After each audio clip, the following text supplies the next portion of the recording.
Harka fuunee kabajamtoota dhaggeeffattoota Jaarraa miidiyaa kun sagantaa Jaarraa miidiyaa teekidha. Sagantaa diinagdeetiin kan dhiyaatu jechuudha. Sagantaa keenya har'aatiin haala diinagdee Itiyoophiyaa fi waan diinagdee Itiyoophiyaa jiru irratti keessayyuu jireenya qonnaan bulaa faana wal qabatee yaada jiru faana wal qabatee waa jiru irratti mari'achuudhaa fi hayyuu diinagdee of biraa qabna. Keessummaan keenya har'aa hayyuu diinagdee Dr. Ayyalaa Galaanii. Ani keessumsiisuun kan isin waliin turu Asfawu Nadhasaatii teeknikaan Shifarraa Kumalaan waliin jira. Hanga xumura sagantaa keenyatti akka nu dhaggeeffattan gamanumaan kabajaan isin affeeraa gama keessummaa keenyatti isin dabarsa. Dr. Ayyalaa waamicha keenya fudhattanii yeroo keessan nu kennitanii sagantaa keenya irratti argamu keessaniif maqaa dhaggeeffattoota Jaarraa miidiyaatiin anaa dhufu baga nagaan dhuftanii isiniin jedha. Anis galatoomaa naaf heeruu keessaniif hin jedha. Egaa ani gabaabadhumattan jedha isinitti dabaltu. Dr. Ayyalaa Galaan hayyuu diinagdee Itoophiyaan qabdu keessaa isaan nama tokkodha. Isaan ikoonomistiidha, riisarchii saayintistiidha, kan qorannoo garaagaraa ikoonomiksii faana wal qabatee kan gaggeessan akkasumas ikoonomistii qonnaa irrattis akkasuma kan baay'inaan kan hojjetan akkasumas immoo daayireektara ikoonomik riisarchii seenterii akkasumas yuunivarsiitii Scotland biyya UK keessatti akkasumas barsiisuudhaan kan hojjetanii jiranii waa baay'ee hojjetaniiru publicationii 10 ol waa baay'ee qabanii waa baay'ee kan nama hojjetanidha. Hundasaa dubbisee isin beeksisuudhaa fi waanan xumuru miti yeroo dheeraa natti fudhata. Gabaabatti immoo ani waa iddoo ibsinee tarii Dr. Ayyalaan dhaggeeffattoota keenya waan ani rumaan tuqe mee isinitti daddabalaati dhaggeeffattoota Jaarraa miidiyaatiin wal bara. Galatoomi Asfawu, I think jettetta backgroundii koo amma tokko danuu wanti itti dabaluu barbaadu ammas hin jiru. Qorannoon koo iddoo biyya baay'eetti kan Itiyoophiyaa irrattis kan biyya alaattis Awurooppaadha. Keeniyaattis yeroo hojjedhe jira Afrikaa irratti qoradheera achirratti publicationoota nan qaba. Itiyoophiyaa irrattis akkasuma Itiyoophiyaa irratti immoo baay'ee PhD kan hin hojjedhee walitti dhufeenya baadiyyaa fi magaalaa rural urban interaction irratti waan adda irratti xiyyeeffanne kana taayitilii PhD kootii ture jechaadha. Awurooppaattis immoo biyya Scotland bara baay'een hojjedhee waa'ee qonnaa, agricultural policy, rural development, dinagdee baadiyyaa, poolisii karoora qotiisaa biyya adda addaa irratti waan hojjetamanii muuxannoo adda addaa hojjedheera. Publicationiidhaan baay'ee danuudha. Itiyoophiyaa irrattuu 10 darba kan biyyoota isaan kaanii otoo hin dabalini. Kanaafuu dhiyeenya keessatti immoo isaa publication akaadaamikii bira darbee waa'ee Itiyoophiyaa irratti political economy Itiyoophiyaa gubbaa irratti karaa political karaa dinagdees waan jiru nan kataba. Walitti funaanees immoo gara maxaafaatti geeddareera. Dhiyeenya kana waan ani 1991 dabara EPRDF Itiyoophiyaatti dhufee amma EPRDF inni duraa deemutti dinagdeen Itiyoophiyaa maal keessa akka turte politikaa isaa fi ikonomii isaa walitti qabee matsaafan maxxansetu ture. Biyyattis Amazon.com irra sin jira. Chronicles on Political Economy of Plunder jedheetaniin taayitilii kenneefi. So gabaabumatti ammas jedhee bira darbe gaarii ta'a. Tole baay'ee ulfaadha galatooma. Egaa abdii qabnaa dhaggeeffattoonni keenya kitaaba keessan kana duraas kan dubbisan waa hedduun qabaatu jennee abdannaa. Fuulduraafis immoo kitaaba keessan karaarra jirus kan argannu ta'a. Kan egaa kan fuulduraaf beekumsa waraabamee hin dhumne kan waa hedduu isinirraa argannu kan waa hedduu isinirraa dhageenyu kitaaba keessan irraas kan dubbifnu dhaggeeffattoonni keenya waa guddaa hubatu jennee abdanna. Mee akkuma jalqabaatti egaa gara gaafii keenyatti galuudhaaf dinagdee Itoophiyaa kana egaa dhiyeenyan waa hedduu akka nama irratti barreessetti akka nama irraa qoratuutti siyaasa faana illee walitti hidhannoo qabu faana akkamitti akka ilaalamu waa hedduu isaa waa beektaniif isumarraa mee waa tokko tokko laaluudhaaf yaalla. Mee akka ka'umsatti himaammanni Itoophiyaan amma hordoftu akka himaammata diinagdeetti akkamiin ibsamuu danda'a? Yeroo tokko tokko waan akka agricultural led waan akkasii fa'aa jedhanii yeroo kaan immoo akka himaammata diinagdee gabaa bilisaa fa'aa akkas fakkaata. Akkamiin ibsamuu danda'a Itoophiyaadhaaf kan ta'u practically hojjechuu kan danda'u faana waan wal simatu waan lafarra jiru akkamiin ilaaltu? Galatoomii Asfawu. Waa'ee dinagdee Itiyoophiyaa irratti gadi fageenyaan yaaleera. Yeroo baay'een irratti xiyyeeffadhee hojjedhaan nan katabasi. Dhugaa dubbachuudhaaf yeroo baay'ee nama dhiba ibsuun rakkina dinagdee Itiyoophiyaa ibsuun maaliifini wanti tokko arba hammam guddinni arbaa hammamii yoo jedhame wanti kun waan gaafatamuu hin qabne baay'ee guddicha jetteetuma dhiisuudha jechaadha. Just waan akkasitti fakkaata. Waa'ee dinagdee Itiyoophiyaa poolisii isaa tokko tokkoon dubbatamee waan fixuun danda'amu miti. Waanuma hundeedhumaan falaasamumsaatu adeemumaan aadaadhuma dinagdeen Itiyoophiyaatti managed ta'u tu adda Itoophiyaa biyya Itoophiyaa keessa Itoophiyaan biyyi hundumaatiin adda akka isheen dinagdee ishee bulchitu.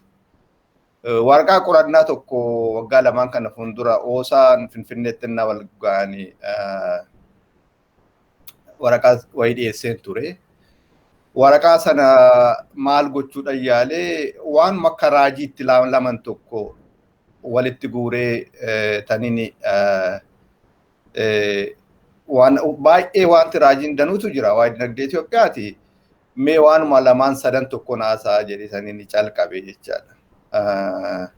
Maaliifin raajii isaa dubbanna yoo jedhame it is just waan fixuu dandeessu miti. Sadanin irratti haasa'e tokko waa'ee mindaati ture. Waa'ee mindaa.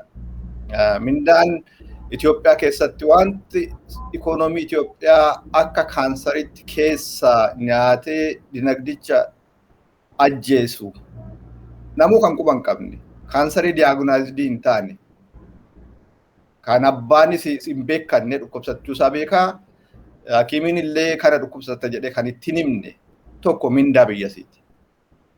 Mindaan biyya Itoophiyaa xiqqaadha jettee dubbachuudhaaf xiqqaa jechuun jechi xiqqaa jedhamu suni hin ibsu. Amma fakkeenyaaf elementary schoolii namni barsiisu tokko Finfinnee keessa jira jenna. Elementary schoolii namni barsiisu tokko Naayiroobii keessa jira. Ammami salariin isaanii mindaan isaanii ammam wal caala yoo jette namni Keeniyaatti ishim Keeniyaatti barsiiftu tokko elementary schoolii namni barsiisuu calqabe kindergarten barsiifte yaa jennu kan wal fakkaatu wal bira qabuudhaaf namni suni mindaan Naayiroobiitti kan falamu suni isa kan Finfinneetti kan falamu harka torba caala. Harka torba caala jechuun kan Finfinnee 100 ta'e kan Naayiroobii 700 jechaadha.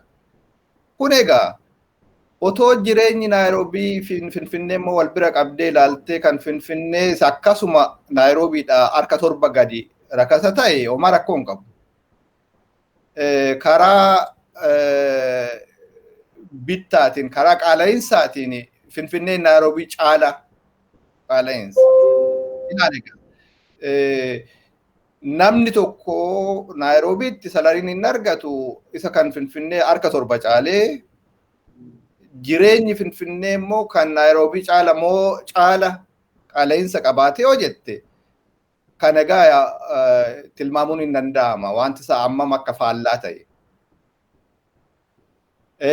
Lammata kanin akka raajii dinagdee Itiyoophiyaa jedhu tokko Finfinneen jechuun Itiyoophiyaa jechaadha ikoonomiidhaan. Kan Finfinneen ala jiru omtuu isaatu irraanfatameera. Omtuu akkuma dinagdeetti illee namni ilaalee dubbatu hin jiru. Fakkeenyaaf ibsaan eelpaan oomishu keessaa harki 60 Finfinnee bira dhaqaa ishii afte ishii harka 40 saba Itiyoophiyaa iddoo adda addaa jiraatu hirama. Sabni Itiyoophiyaa iddoo adda addaa jiraatu sun immoo saba Itiyoophiyaa keessa 95 dhibbeentaa 95. Namni Finfinnee jiraatu saba Itiyoophiyaa keessa dhibbantaa 5 guutu. Dhibbantaan 5 ibsaa keessa dhibbantaa 60 argata jechaadha. Dhibbantaan 65 sabni dhibbantaa 65 ta'u ibsaa biyyattiin oomishtu keessa ishee hafte harka 40 hirmataa jechaadha. Kuni raajiidha. Biyya lafaarra yoo naannoftee eessumaa yoo dhaqxe wanta akkasii hin jiru. Finfinneen baay'ina sabaatiin biyyoonni tokko tokko akkatti biitti magaalli ishii maal fakkaatti? Magaala dhibee qabu moo magaala seeraati jedhe yoo jedhame magaalli gubbaadha qabee amma goda ga'utti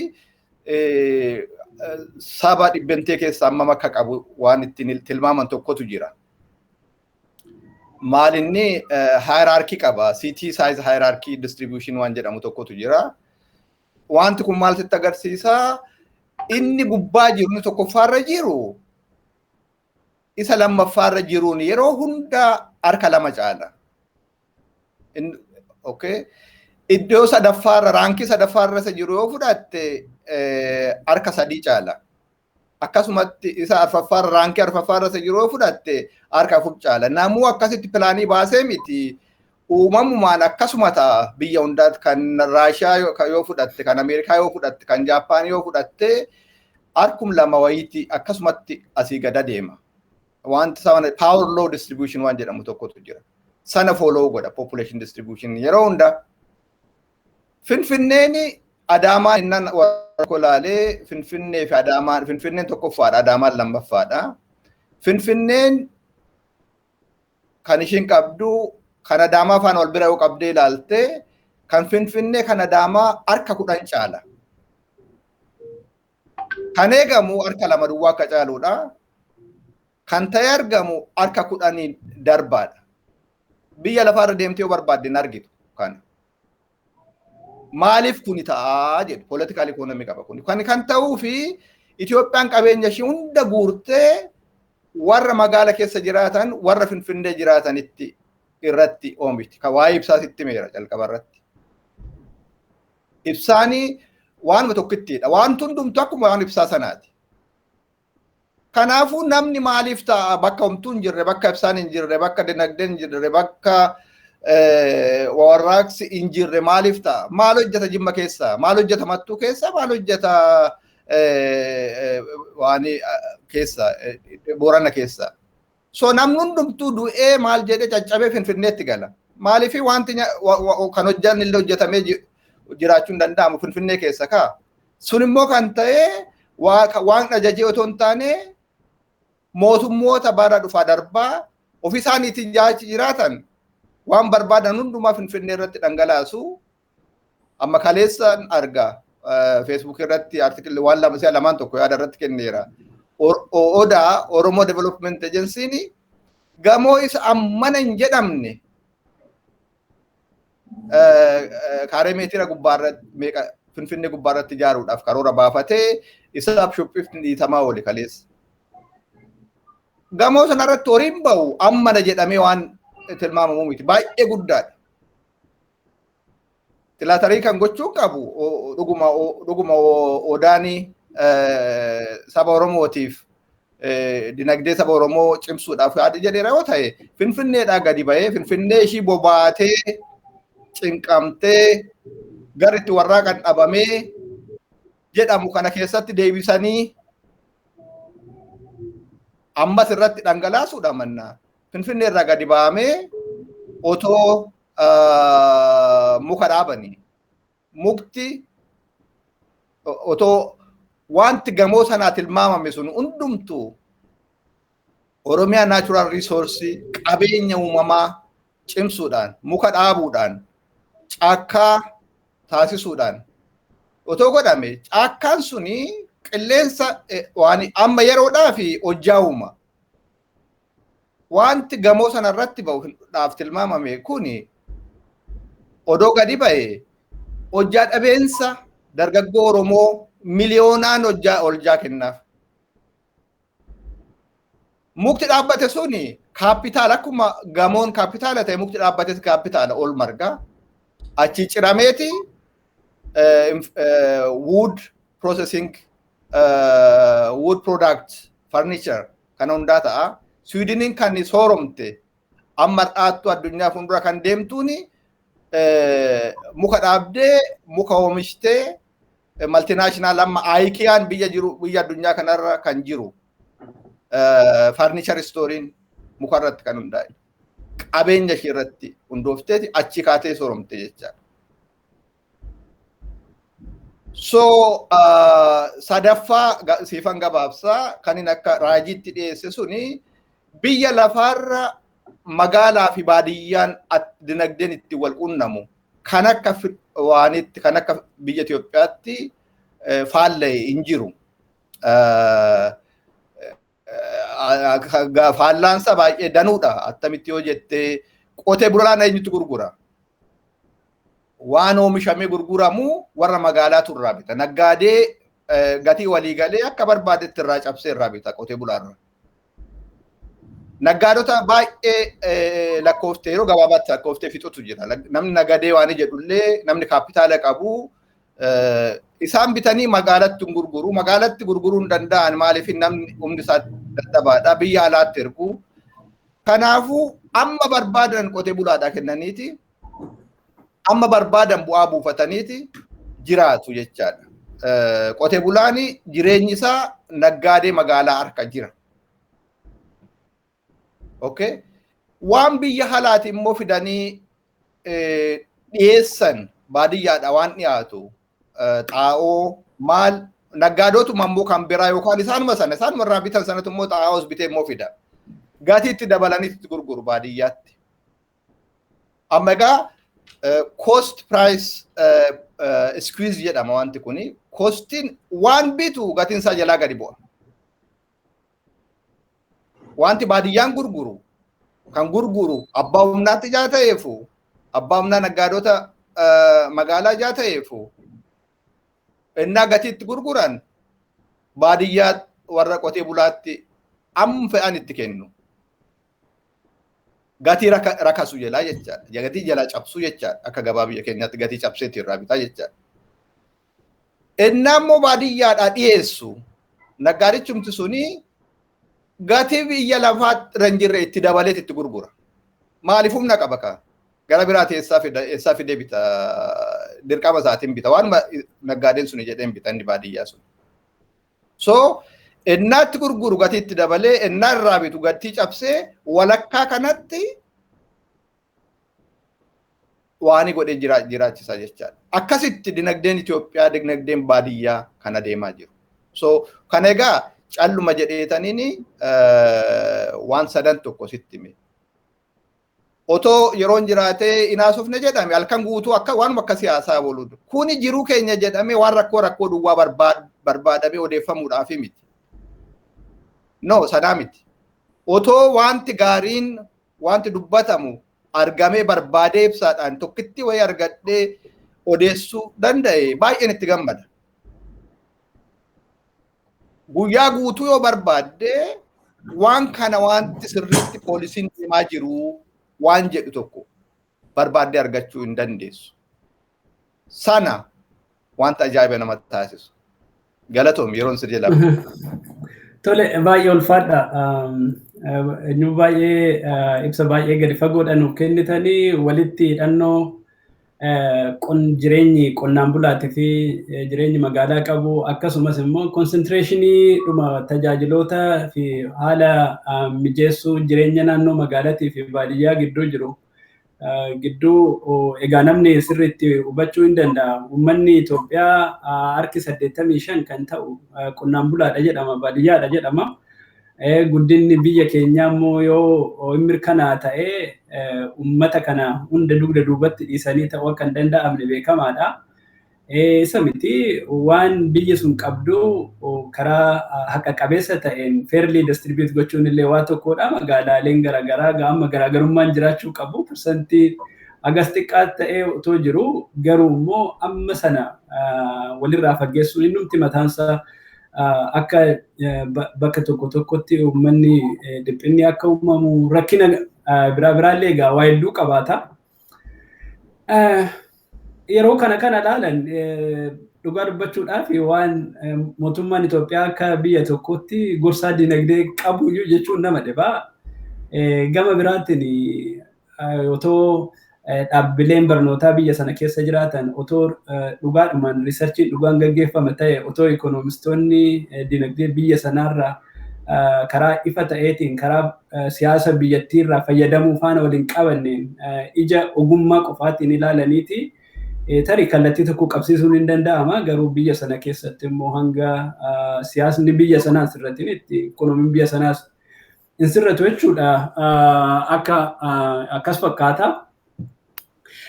Mee waanuma kana faana wal qabate ammallee dinagdeen biyya sanaa keessayyuu yeroo muummicha ministeeraa darbe obbo Mallas Zeenaawii waggaa 20 wayitiif Itoophiyaa hooggananitti Itoophiyaan akka gaanfa Afrikaa qofaatti otoo hin ta'in cufayyuu akkuma addunyaatti saffisaan baay'ee guddataa jirti jechaa turani.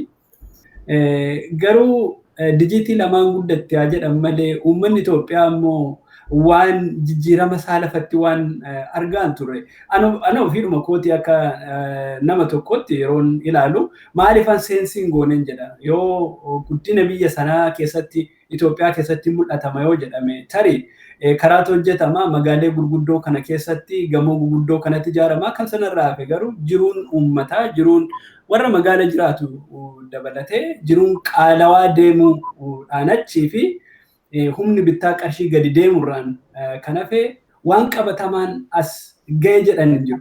Tarii waan guddina dinagdee kana akkamittiin safartuu isaatu namaaf hin galumo. Yeroo tokko akka nama tokkotti maallatti fakkaata.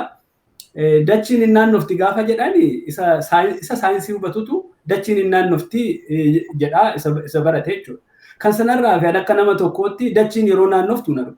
Akkuma sanaa dinagdeen Itoophiyaa kuni lammiin tokkoon biyya sana guddina dinagdee Itoophiyaa keessarraa kan fayyadaman taaneef kan lafarratti nagarreef waan akkasii ta'ee safartii ikoonomiksiitiin garuu biyyi guddataatuma jiraatteet immoo dhugaa fi kan lafarra jirutu garagari.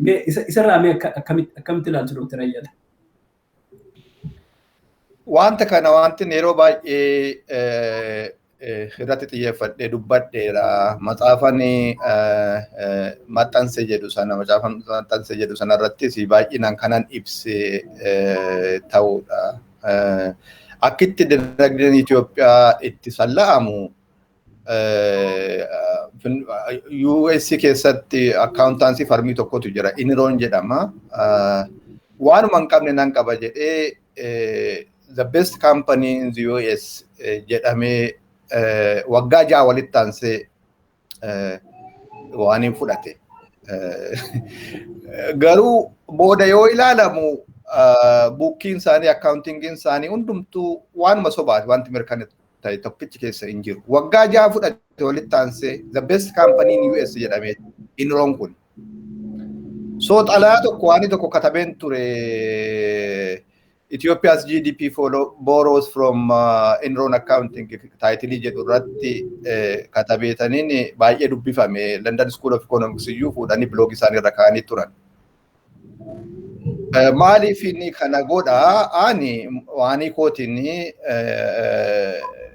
muuxannoo kootiin qorannoo kootiin quantitative economistidha. GDP numti kun mataan isaa attamitti akka sallaamu kan Itoophiyaa duwwaa otoo hin taane kan biyya biraa danuun irratti hojjedha. Biyyootan ittiin sirreesse amma biyyan jiru kanaafillee aaraa waanii godhe danuun hojjedhe jechaadha.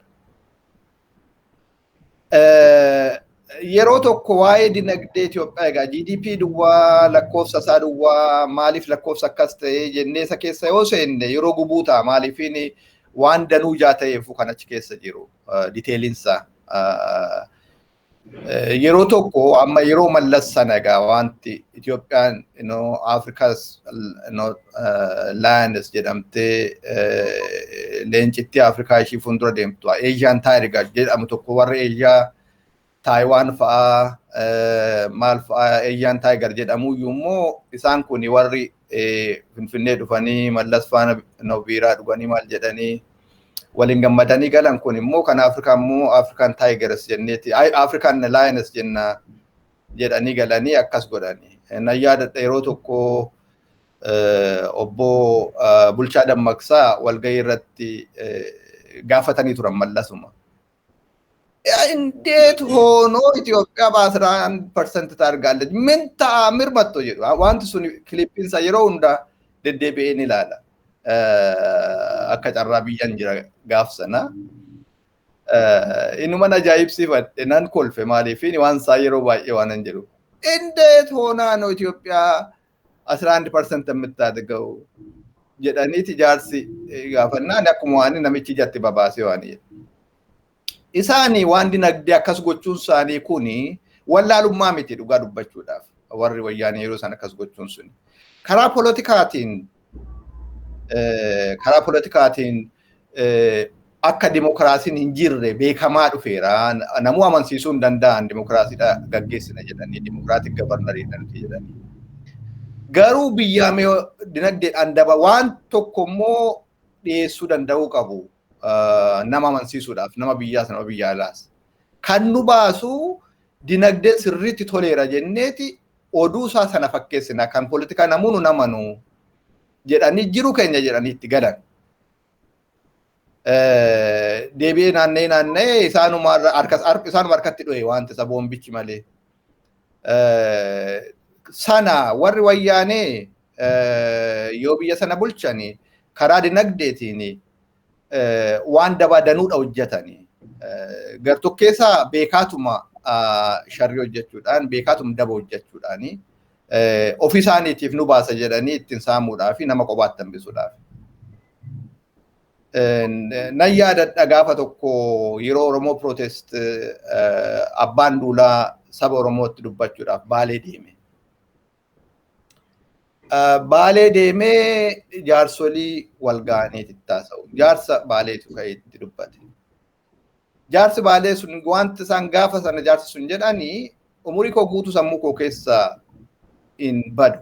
Maal jedhuun jaarsi kuni yaa jaranaa otoon quufiin quuftan jedhamna. Otoo qullaa deemnu uffattaniittu jedhamna. Otoo dhukkubsachaa jirru yaalamtaniittu jedhamna. Jaarsa Baaleeti. Jaarsa baadiyyaati kan kana jedhe.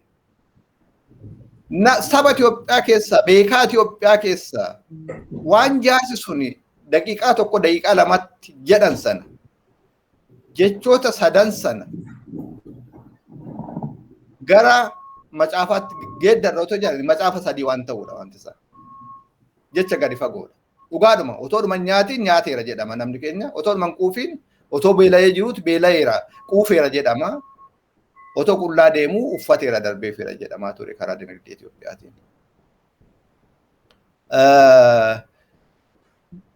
Gaazexeeffaa The Economistii tokkotu yeroo tokko waa'ee Mallas dubbate maal jedhaa? Mallas smartiidha beekessa karaa politikaatiin karaa dippiloomaasiitiin namuu biraan ga'u jedhe. Karaa dinagdeetiin yoo dhufne namni kuni leeparsaniidha jedhe. Leeparsaniin egaa afaan Ingiliffaatiin afaan Amaariffaatiin taraa sa'unoomaan beeku jechaadha. Afaan Oromootiin wallaalaadha. wallaalaa wanti dinagdee hin gallee fi waan dinagdee taasisuudhaaf dhama'uun barbaachisu jedhe. Dhugaa dubbachuudhaaf bara wayyaanee kana oliif gadhaamee beekaatuma hannaafis akka itti tolu akkanaa godhamu malee aadaadhuma bulchitoota Itiyoophiyaati bara dhufaa darbaa amma dabalee waan dinagdeetiin kan ka'e harkumaa bu'e inuma manca'e. Maaliifini feudaalii keessaa as marge no biitti biraa Afrikaan hundumtu colonizationiin waan jiru geeddaree aadaa Awurooppaa wayii lafatti dhiisee aadaan Awurooppaa kun immoo hojjaa hojjetanii jiraachuudha. Waan hojjaadha kabaja kennuudha. Aadaan Awurooppaa western civilization jennu kun biyya hundaa naanna'anii bulchanii biyya hundaa naanna'anii ennaa bulchan ennaachi turan biyya sana kolonaayizeesanii dhibee meeqa dhiisanii biyya sana saamanii maal gochuun dhibee rakkoo guddaadhaan.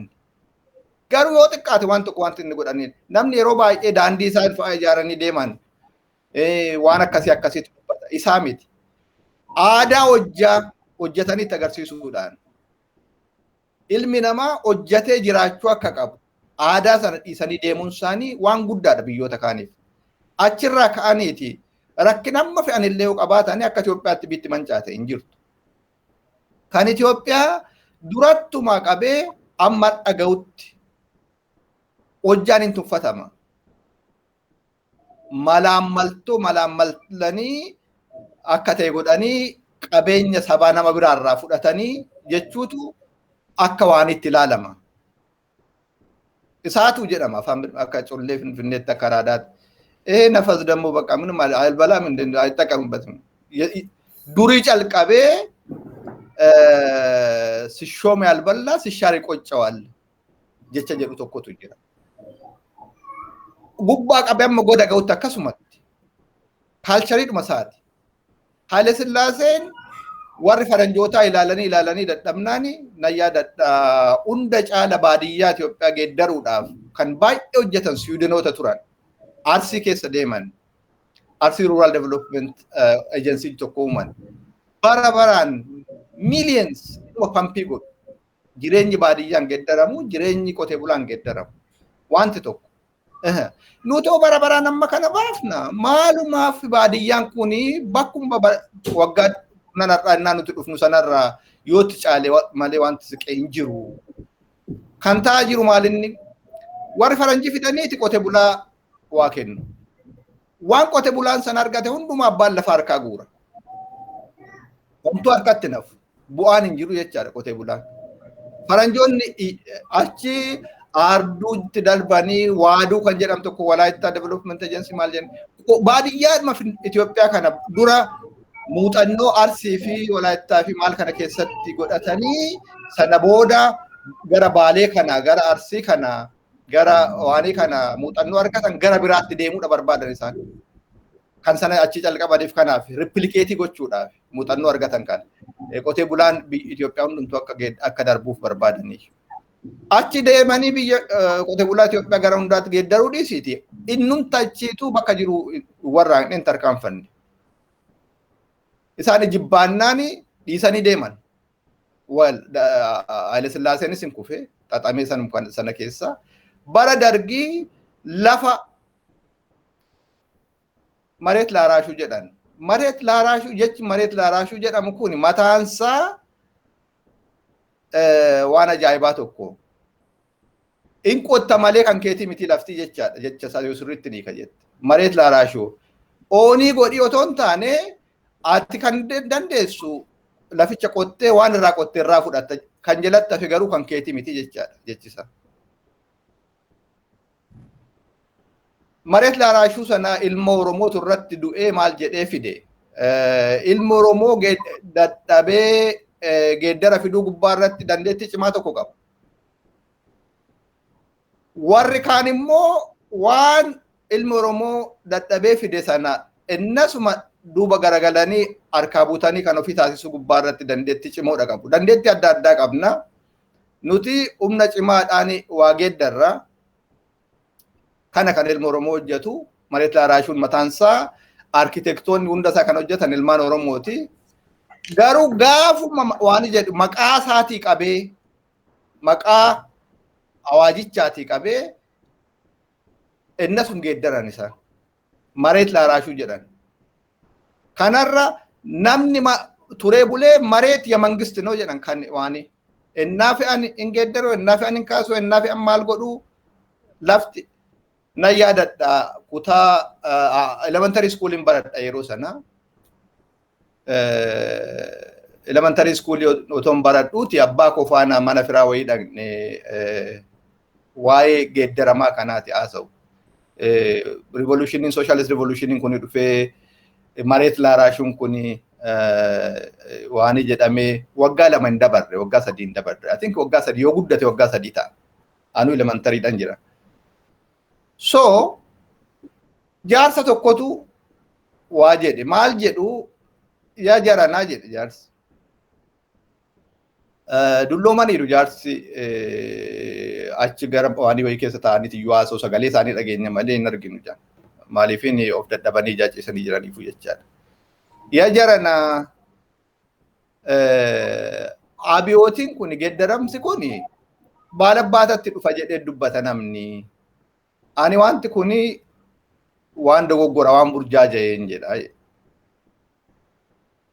Geeddaramni abiyootii kun kan dhufe loonitti jedha jaarsi. Loon irratti dhufe. Nan kolfe yeroo sana hangalu maaliif jaarsa akka kana jedhan. Isaan maali waggaa 3 keessatti hubataniiru jaarsi. Waan jaarsi sun sana maal kan jedhan maaliif akka jedhan kan naa galee elementary fixee high school fixee university fixee hojjaarra otoo hin jiruuti. Maaliif jaarsi sun akkas akka jedhan. Maalinni lafa innaadhuma ciisanyaa ture sanallee innaa ciisanyaa ture safaree waanii galchu sanallee yoo xiqqaate lafti harka isaa jiru suni ani ciisanyaadha jedhee marga magarsee namni biraa lafa isaa geessee tiksuu hin danda'u marga sana horiitiif fudhachuu danda'a. Horii irraa aannan argama. Horii irraa aannan argamuuf jireenyi namaa maddee tasgabbaadha jecha. Idda lafti mareet laaraashuu jedhame midhaan kee namni hin dheechisu malee kan midhaan irraa hafe lafti inni kun kan kooti kaloon kun kan kooti na jalaan tiksini jettee ollaa kee dhoowwuu hin dandeessu. Lafti kan mootummaati ka. Mareet laaraashuu jedha aara maaras lafitti qotanii biyyoo ol garagalchuudha. Filoosofiin kun immoo isaa dhufee northern conceptiidha. Conceptii warra north warra Abisiiniyaati. Wanti horii oranii horiin dinagdeedha jedhanii yaadan. Horii akka dinagdeetti ilaaluun kan Oromooti. Kan saba Saawuziiti. Warri mareet laaraashuu jedhan kun waa'ee qotiisaa yoo dubbatanii lafa babbaqaqsanii midhaan irra facaasuudha malee kan loonii kun waan boodatti afaa wayiiti kan warra kan Oromooti. Kabti ciraa takkattiloo minaamin waan jedhan tokko qabu. So waa'ee dinagdee Itiyoophiyaa hojjennoo jedhanii waa'ee dinagdee Itiyoophiyaa poolisii baafnoo jedhanii wanti loonii achi keessa hin galu. Wanti loonii hin galu jechuun immoo lafti iddoo midhaan irratti faca'u sana malee range land management, grassland management wanti jedhamu kun hin jiru. Poolisiin humtuu hin ba'uuf maaliif hin tuffatamee qarqaratti dhiibame hafeeraa jechaadha. Egaa qabeenya range landii eeguu dhiisuun, forestii eeguu dhiisuun, caakkaa, bosonaa fi range landii lafti margaa lafti kaloo gara qabeenya uumamaatti madaalama. Isaan kan dubbatan yeroo hundaa mareet laaraashuu sana iddoo qotamee midhaan irraa galu duwwaadha. Ishii duwwaatu galaa fi sana godhanii egaa lafti mootummaa harkatti hafe jechaadha. Lafti kan mootummaati jechuun immoo abbaan isaa hin beekamu jechaadha. Maaliifini mootummaan ol fagaatee jira, fagoo jira. Lafti kunuunfamuu qaba. Akkuma aaseetii hundaa mana keessa jiraattu yeroo hundaa yoo sirriitti sireessite keessa isaa yoo miidhagsite yoo wangoosaa sirriitti waan goote malee mana sana keessa jiraachuun hin danda'amu. Ijaachi keessa jirtuuf argita waan badu. Lafti illee akkasuma. Lafa sana sirriitti miidhagsitee muka dhaabdee marga biqilchitee gabbiftee akka tatarsa'ee lolaadhaan lafti sun akka hin hiyyoomne taasiftee akkasitti ilmi namaa qabeenya uumamaa wajjin wal fudhatee harmoniously waliigalee eebbaan kan jiraatu. Kan achi qabeenya uumamaa fi jireenyi namaa wala baaraa, wala cuucaa, exploitii gochaa lafa qotanii irraa galuu kana innaan lammata deebitee qottuu dhaqxee ilaalta. Kanaan achitti kunuunsuudhaa deebi'uun hin jiru aadaa isaanii keessa. Kanatti egaa bitti suni yoo hiyyoomte waan nama dinquu miti. Falaasamni isaa bara dhufaa darbaa duratti qabee akkasitti deemaa jira. Mee waa'ee poolisii kan bira more specific kan ta'e kan boodan itti deebi'a ammaaf akkasumatti asuma irratti naaf. Tole, baay'ee galatooma Dooktar. Xiinxala baay'ee gadi fagoodha. Yaada baay'ee bal'aadha kaastanii. Dhugaadhumatti sirna Itoophiyaa keessatti dhufaatiin sirni biyya sanaa gara kaabatti illee haa ta'u, ammatti immoo sirni Itoophiyaan ittiin bultuu fi darbeetis Oromiyaanis kan ittiin bultu waan Oromoo keessaa ol bahin utuu hin ta'in waanuma gaararraa gadi dhufeedhaan akka ta'ettidha kan hubannu.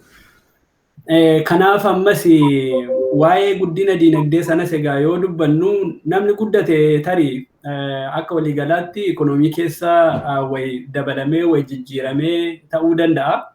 Garuu sarkuleetii kan godhu qaama muraasa gidduu ta'ee uummata bal'aa immoo kan hin qaqqabne. Fakkeenyaa fi naannoo magaalarra yoo jiraatan warruma siyaasa biyyattii faana walitti dhufeenya qabantu irraa fayyadamee isaanuma keessa deddeebi'a. Waa'ee akkuma amma kaastanii waa'ee abbaa qabeenyummaa lafa magaalaa ta'e, lafa baadiyyaa ta'e, lafti kan mootummaati kan jedhu sun amma gaafa barbaadamutti irra teessadha akkasii. Waan isaa jalqaba kan yeroo waa'ee imaammata lafaa kana imaammata qabiyyee lafaa gaafa kaasan qonnaan bulaan lafuma qabaa lafuma sana iyyuu gurguratee immoo akka qobaatti nafne akka harka duwwaatti nafne waa jedhu waan akkasii faanadha uummata kan himame natti fakkaata hunda dogoggoruu baadhee. Sana booda garuu wanti nuti hubanne immoo keessayyuu naannoo magaalaa irratti magaalaa akka Finfinnee kana fa'aa bal'isuu faana ol qabsiisee beenyaa haganan jedhamne kanumaa bituu hin dandeenye waan akkasii kennama. Qonnaan bulaan abbaa lafaa kan ta'e lafa isaarraa ka'eetu sana booda warra gamoo lafa sanarratti ijaaruuf yoo abbaa carraa ta'e wardiyyaa ta'a, yoo abbaa carraa hin ta'in immoo kadhataa ta'a, maatiin isaan faca'a waan akkasiiti jechuudha. Egaa ammas waanuma akkasii sanatu jira. Ammallee sanarraan fagaanne kan itti fayyadamaa jiru dinagdeen biyya sanaa warruma naannoo mootummaa fi mootummaa deeggaru akka ta'e waanuma sanarra aadaan sun ammallee kan irraan fagaatin sishoomi alballa sishaarii qocca waalinni jedhan sun ammallee waanuma itti fufe fakkaata. Mee amma naannoodhuma sana waan tokko gaa erga sila waan tuqxan keessaa Oromoon yeroo hundumaa jijjiiruu dhabeeka garuu jijjiirama sana immoo kan itti fayyadamu kan biraatti jettan.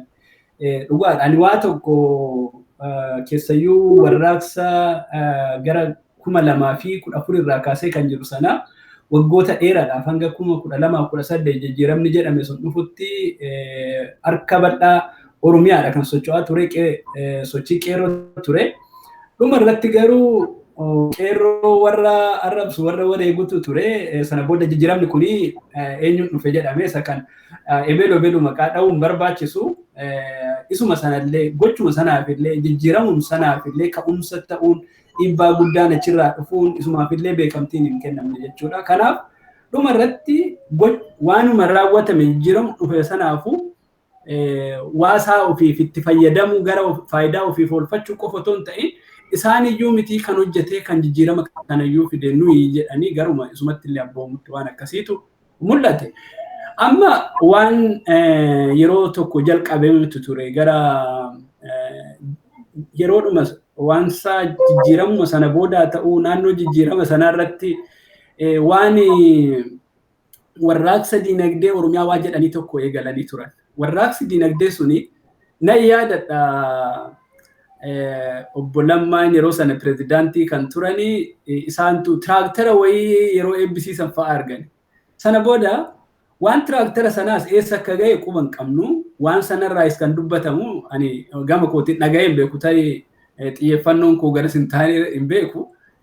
Gama biraatiin naannoodhuma dhumarraa sanaa naannoodhuma jijjiiramni dhufu sanarratti bakka baay'eetti dargaggoonni Oromiyaa wantoota garaagaraa lafa warri wayyaanee fudhatanii bakka hundumaatti ofii irratti hojjetaa turan sana obbo Lammaan yeroo sana deebisee dargaggoonni irratti ijaaramanii akka socho'u waan akkasii gochuu yaalanii turan. Sanaan egaa tokkoffaa hojii dhabdoota gara hojiitti galchuudha haala dinagdee Oromiyaa keessa jiru fooyyessuudha uummanni baadiyyaa lafa isaanirraa maali isaanirraa hojjetanii haala itti fayyadaman jiruun qonnaan bulaa gara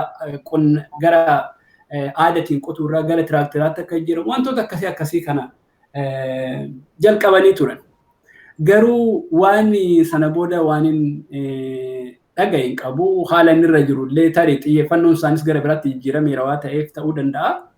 Mee haala amma jiruutiin sochii amma biyya keessa jiruutiin wanti qonni egaa akka biyya sanaatti GDP biyya sanaatii fi gara persentii 46 waan jedhu wayi World Bankiin itti fakkaatuun dogoggoruu baadhee tokkorra bakka ta'e irraa argeera.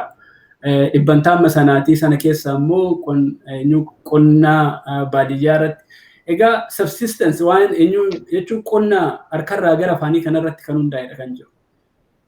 Mee sochii hagana laaffate kanaan Oromiyaa keessatti dargaggoota tarii amma 10,000 miti baratanis ba'anii lafuma ta'anii warri kaanis immoo kan hin baratinis kan maal hin ta'inis baadiyyaas jiru hojiidhumaan ala jira jechuudha. Kanaatiif mee haala amma jiru haala amma isaan ittiin qaban kanaan waan baadiyyaa keessa jiru kanaan jiruun qonnaan bulaa fi akkuma biyyaatti immoo kan irratti hirkatee jiru qonna kana fi imaammata lafaa hamma jiru kanaan muuxannoo fudhatamee ittiin deemamaa jiru kanaan mee garamitti deemamaa jira fooyya'insa waan fidu fakkaata uummanni keenya waan lafa qaburraa qabeenyi guddaan egaa nu keessatti tokko humna namaati humni namaa lafa jira kan biraa immoo laftis egaa haala amma jiru kanaatiin jira imaammata amma beeknu kanaatiin mee kanarratti hundaa'ee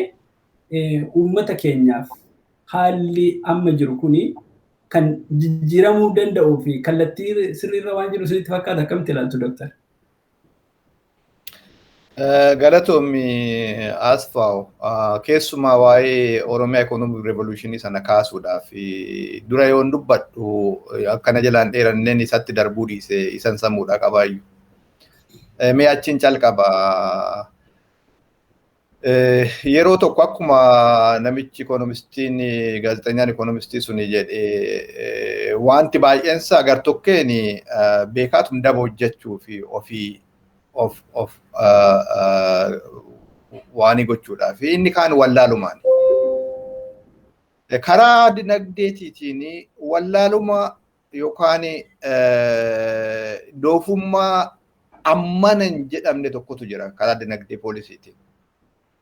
Ittuma mureen jennu mureetanii doofummaa jedhee dubbadha. Maaliifiin yeroo dheeraa irratti yaadee asiin tuqee achiin tuqee karaa kanaan jedhee ilaalee xiinxalee wanti irra gahe tokko jarri kun jaalatanii miti. Yookaan ofii isaaniitiin beekanii yookaan kan itti himamin dhaga'anii. Kanaaf calluma jedhanii waan tokkorraa waan biraatti burjaaja'u. Waan tokko waan hojjetan sana fakkeenyaaf economic revolutioniin suni attamitti fireemdii ta'e jettee fudhatte tokko Keenyaa biiraa waan jedhamu tokko waan itti dhaabuudhaaf akka piroojektota gurguddaa isaan yeroo sana kaanninsii kaasaa keenyaa biiraa waan jedhamu guddaadha tokko isaa. Tokko awutoobisii odaa bas jedhamu kana uumuudha. Good. Odaa basii kana uumanii yookaan keenyaa biiraa yoowanii jedhanii atta'umatti lafarra oolchuu ani kanin yaadu yeroo sana amma jarri kuni waan gaarii waan jalqabantu jira. Bara wayyaanee kana bara duratti itti qabee Oromoon dinagdee keessa hin galle. Oromoon ikoonomiidhaan gartokkeen jiruu keetti jedhamee OLF maal jedhamee biyya ari'atameera. Ilmaan Oromoo dinagdee keessa naquudhaaf kakaa'ina kennanii ilma Oromoo sooromsuudhaaf. Ikoonomii poolisii jechuun egaa sana nama dandeessifta, humna taataaf, karaatti agarsiifta, dhimmi miidhagsita, bukkee dhaabbatta. Namni suni sabniin sooroma, hojjaa'uma. Innaa hojjaa'ume sana inni hojjaa'umame mindaasaa fudhatee gala, mindaasaa sana wayirratti baasaa. Inni wal fudhateeti sokka dinagdeen hin adeema wal fuulduratti walirraa bitaa walitti gurgura. Sana egaa hundeen dinagdee. Abbaan qabeenyaa sun immoo ittuma fufeeti baruma baraan hojjeta. Mootummaan kan irraa eegamu abbaa qabeenyaa sanarraayis profit taaksii kan profitii fudhata. Hojjetaarraayis payroll taaksii fudhata. Taaksii walitti guureessa sanaan biyya bulcha. Kana kan addunyaan beektu economic policy jechuudha. Edaa isaan Oromoo revolution yoo jedhan ilma abbaa qabeenyaa Oromoo saba Oromoo achi mukkeetti dhiisanii ofuma isaaniiti baankiidha horii fuudhaniiti ofuma isaaniitiif ijaaru maqaa mootummaa Oromiyaatiin keenyaa biiraas. Odaa basii eenyutu oonii godhee jira mootummaa Oromiyaati. Faala kun. It's scandalous. Karaa tokkoon qabeenyi Oromiyaan qabdu kan biyya alaatiis argame kan taaksii walitti guurame biizinasii dhaabaniiti biizinasii ittiin hojjetu.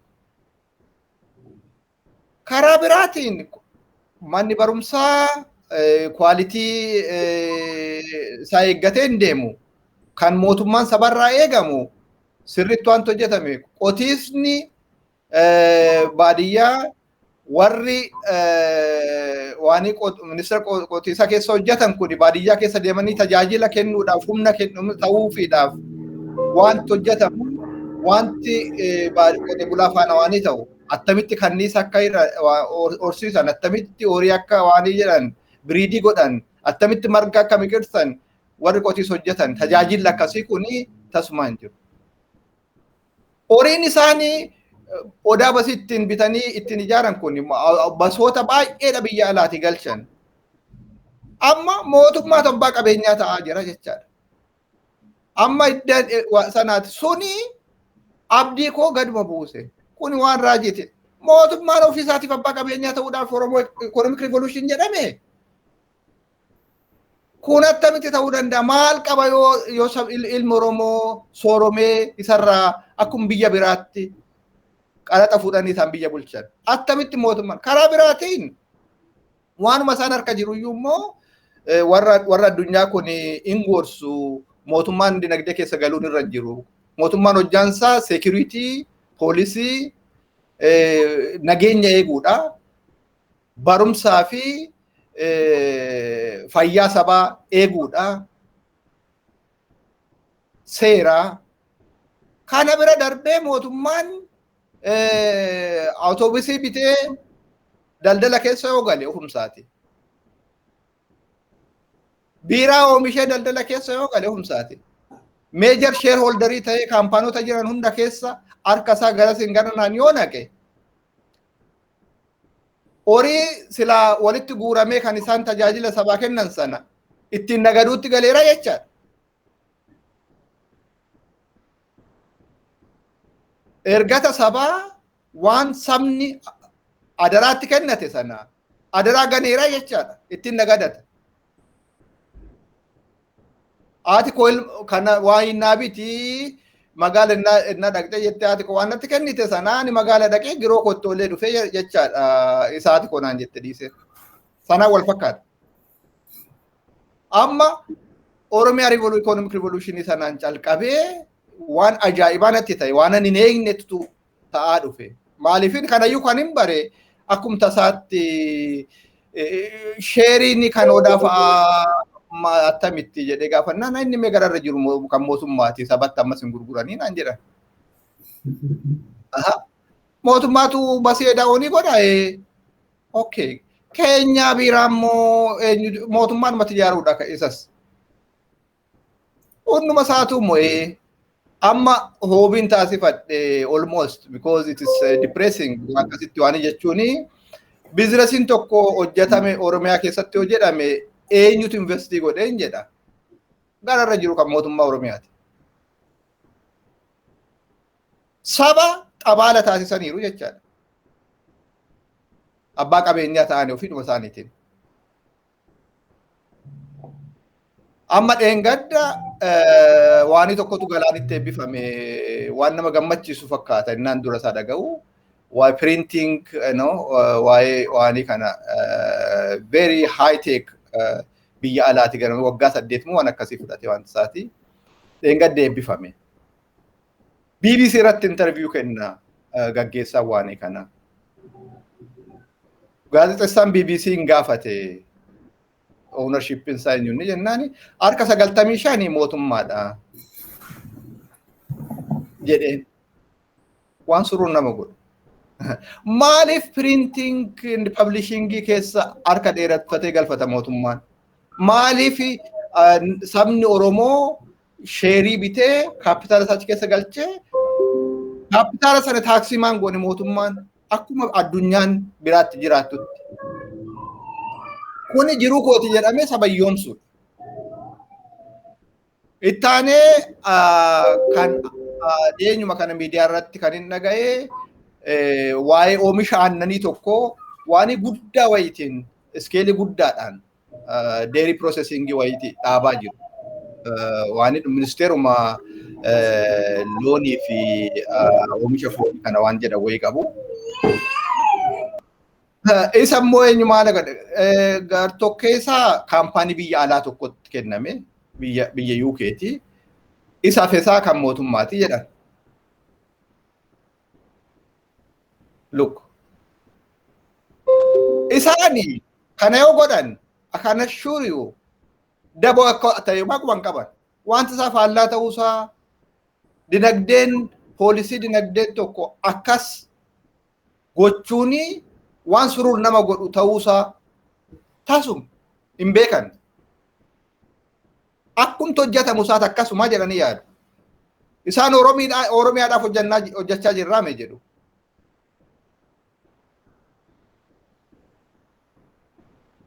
Yoo akkas hin jedhan kijibuudhaaf miti. Ijaadhuma akkasumatti amananiif. Lakki wanti kuni akkasitti miti dinagdeen biyya kan bultu. Isin kan gochuu qabdan namni of danda'ee sheerii bitee baankii liqeeffatee hojjaa hojjatee bu'aa achirraa argame sanarra taaksii fudhattaniiti akkasitti bitti kan bultu biyya lafaa kan bultu malee ofiidhuma ofiiti mootummaanii saba jiru xabaala godhee abbaa qabeenyaa nama guddachuu barbaadu hunduma hojjaa dhaala taasisee ohumsaati itti galeen hojjetu. Mootummaan namni akka hojjetu dandeessisa malee namni dinagdeedhaan akka cimu karaa mijeessa malee ofiisaatiif dinagdee keessa galee hin hojjetu. Maal tafee gaama dinnicha qotuudha jechaadha. Argite kan saba sakaanii hafee waan xixiqqoo qarqara jirtu kan. Isa akkasiiti. Waan baay'ee burjaaje amma waa'ee dargaggoo sanaa waa'ee dargaggoodhaa fi akkuma Oromoo protestiin dhumeen birri biliyoona 3.5 ramadame jedhamee dubbatamee hojjaa dhabeenya dargaggoota hojjaa uumuudhaaf jedhamee dubbatame. Baay'een gammadee nam mirqaane dhugaadhum dubbachuudhaaf. Kuni waan gaariidha. Mee atta maal gochuu akka danda'amu yaada kennii fi naan jedhe namni isatti dhiyaate waan mootummaa Oromiyaatti dhiyaate jiru. Waan hin barbaadu waan akkasii yaada akkasii hin barbaadu. Achini waan peejii arfan shanan tokko ta'u amma akkan gammade katabe harka isaanitti warra mootummaatti warra olaantuutti kenna waan kana. Horiin kuni biliyoonni 3.5 horii baay'ee guddaadha sirriitti yoo itti hojjetame. Horiin kuni waan biraa irratti ooluu hin qabu. Dargaggoodhaaf tireeningii kennuu irratti ooluu qaba. Biizinasii attamitti akka uuman. Horii kana mataa isaatii miti kan itti kennitanii investii isaan godhan. Isaan kan yaadani biliyoonni 3 suni amma ta'e dargaggootti kennama.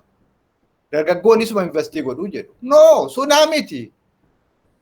Horiin kan investii godhu sabni baankiidhaan liqeeffata. Isini gaaraantii taataniiti, waasii taataniifiiti dura horii kanaan tokko tireeningii kennituuf. Attamitti biizinasii akka bulchan.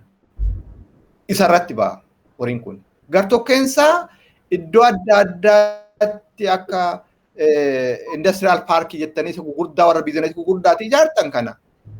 Qorqorroon xixiqqaadhaan magaala keessatti iddoo biizinasiitti hojjetan. Speesii ijaartuuf dargaggoodhaaf infraastiraakcharii ta'uu isaati. Industrial parkii dargaggooyyeessaa ta'uu isaati. Industrial parkii isa kaampaanii gurguddaa otoo hin taane. Isa kanatu isa gurguddaa calaqqisu sana caala isa kanatu bu'aa fida. Biliyoonni 3 fi walakkaanii baay'ee guddaadha. Magaalota baay'ee keessatti lafa hojjaa infraastiraakcharii uumaa, tireeningii dargaggoo miliyoona meeqan ta'uuf uumaa. Idda kana lamaan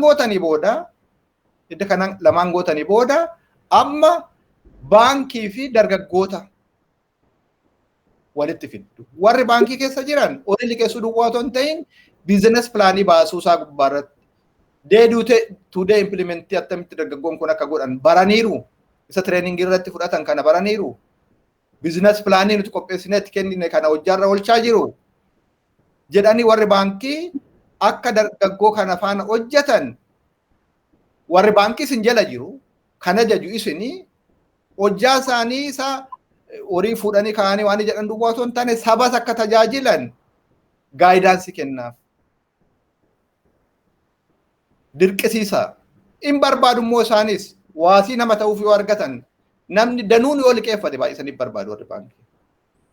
Lammata biyyum kamittiyyuu 18% interest rateedhaan hojjetamee guddinni hin yaadamu. Kanaafuu horiin kun ennaa liqeeffamuu fi soft loonii akka ta'u, interest rate isa gadi bu'ee akka ta'u taasiftu warra baankii faana. Akkasitti dirqama kennitanii horiin kun akkanatti oolu malee horii kana dargaggootti kennanii wanti inni faayidaa qabu hin jiru. Isa miti kan isaan investii godhanii. Inni kuni karaa mijeessaa fi horiin isaan investii godhan garuu liqaadhaa baankiidhaa dhufaa. Waan jedhu wayii xiinxalee itti ergee ittum deebi'een gaafadha. Sana booda isaan humtuuf isaaniitiif maqaan humsaatu hin kaafne. Achumatti hafe. Kun waan aaraa miti. Yeroo baay'ee waan babbareedu hin kaa'ama. Waan mimmiidhagu, wanti miira keessa nama galchu. Akkuma nani waa'ee dargaggoo sana miira keessa galee irriba dhabee sana hundaa xiinxalee katabee itti erge kana. Akkasuma waan miira keessa nama galchu hin dubbatu yeroo baay'ee. Innasuma mucaa kun yaadachiisu duratti ennaa gabaa keessa deemnu maaloo kana bittu malee jette. Tole nan biteen itti kenna. Ennaan mana ga'u makiinaa keessaa iyyuu fuuti ijoollee daa'imaa miti egaa. Innasuma nuffiti waan sana.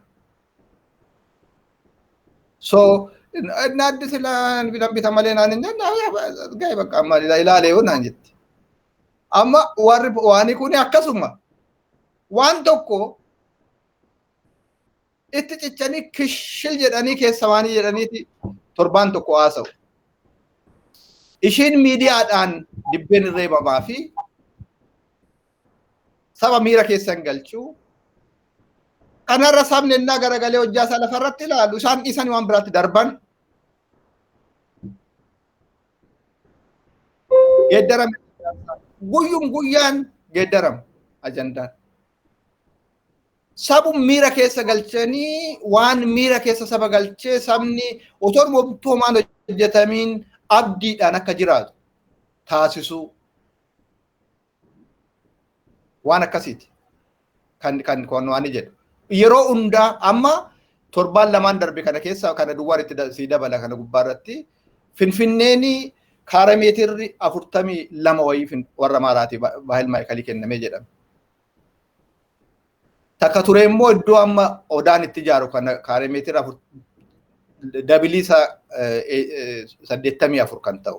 Nambariinis immoo calluma exactly dhumtaa yeroo baay'ee 83 sin ta'u 82 sin ta'u 88 sin ta'u exactly dabilii dhuma. Ta'eet immoo odeeffame. Wanti isaa jiruudhuma guyooti jedhanii saba engeejii gochuudhaaf.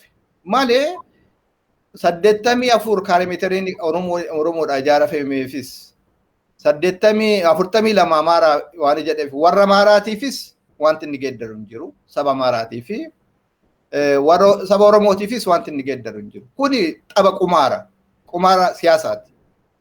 Attenshiniidhum sabaa giraabii godhanii namni waan sana akka haasa'u taasisuudha kan barbaadame. Amma warri dargaggoon tokko namni tokko miira keessa galee inni kan keenyaame kan amaaraa harka lama caalaa kan keenya 84 jedha.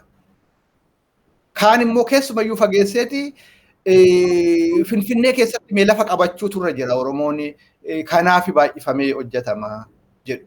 Look, kuni it's just childish.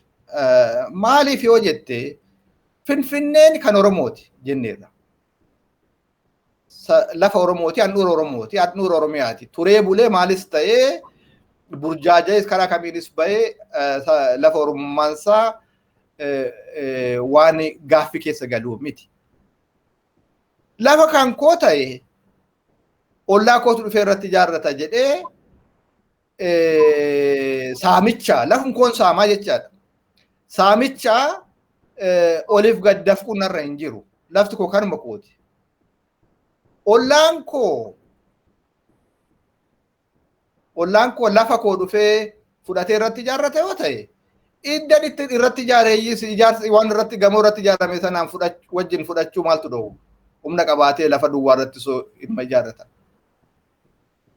Kan dubbatamuu qabu kan irratti xiyyeeffatamuu qabu attamitti Oromiyaan abbaa Finfinneen Oromiyaa keessatti galtee akkuma magaala Oromiyaa tokkotti attamitti bultiidha. Kan attentionii namaas fudhachuu qabu, kan warri biyya bulchus irratti cichuu qabu. Malee qarqara kanaan mana kuteetanii irratti ijaaree kan Oromoo taasise maal taasise? It doesn't make sense. You know, ammuma yoomitti wal mooksaa wal milaamilchaa kaateen maawus innoo akkamtuu taafa durree asiachi wal ari'achaa sabaa wajjin yoomitti jiraatan. It is time to get real. Yeroon mirkana isaa walitti dubbatanii dhugaadhuma dubbatanii dhugaadhuma walitti haasa'anii bira darban jiraachuu qaba. Nuffisiisaadha wanti kun wanta ta'aa jiru kun. Galatoomne.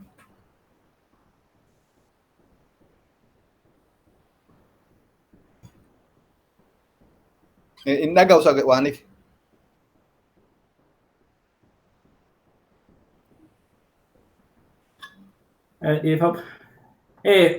Galatooma qabxii baay'ee gadi fagoodha kaaftan dhugaadha waan tokko namni yeroo baay'ee ajandaa wayitu dhiyaata gara miidiyaatti dhufa ajandaan suni gaafa especially competing forces yoo jiraatan competing forces sana gidduutti akka balaansii isaa eeguudhaaf waan deema yeroo tokko jira fakkeenyaaf dhaaba siyaasaa eenyu influential ta'e tokko waa ta'e godhanii yookiin immoo nama influential ta'e tokko bakka tokko waa ta'e bakka biraatiif immoo akka balaansii sana eegu waan akkasii kana dhugaadha lafa amma sana kennuuf maa barbaachisan inni waan tokko amma waa'ee sanaa bal'inaan dubbachuu barbaachisu ta'a ajandaa keenyaan ala waan ta'eefi kan sanarraa hafeef garuu yoommoo in kennama ta'e Oromiyaadhaaf har'a kenname boru kennameen eenyu miti garuu isaan ajandaa kennuudha warra kaan mirqaansisuudha yookiin immoo isaan ifamni kun kennamee keenya immoo maal ta'uuf waa jedhu isaan waa guddaa hojjechuudhaaf jiru gaafa jedhan nuti immoo kan sana caalu yoo hojjenna waa jedhu waan akkasii kana psychological eenyu nama hatuudhaaf waan deemanidha. Mee waanuma kana faana walitti qabate eenyu kaafna gaa. Waan biyya keenya keessatti keessayyuu wanti mootummaan monopoliidhaan qabate tokko tokko jiru. Fakkeenyaa fi warri akka telee, warri karaa qilleensaa, warri akka humna ibsaa, warreen kuni yeroo mootummaadhaan qabatamanidha kan egaa isaan turanii. Ammatti waa'ee karaa satelee kana amma ta'e gurguranii jiru tarii amma 51tti sheerii amma 51 wayii mootummaa waan qabate na fakkaata. Mee isas maal fakkaata waan jedhu ni ilaalla.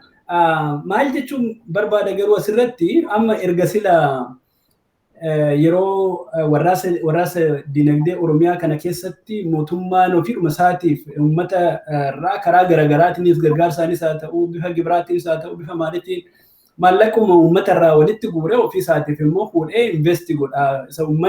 Uummanni fi warra uummata keessaa akka Oromoon abbaa qabeenyaa ta'an Oromoon akka dinagdeedhaan guddatan itti hirmaatan otoo hin ta'in mootummaa ofii isaatiif itti hirmaatee uummanni jiruudhuma sana keessa jiraata jechuudha. Amma sana kan godhame.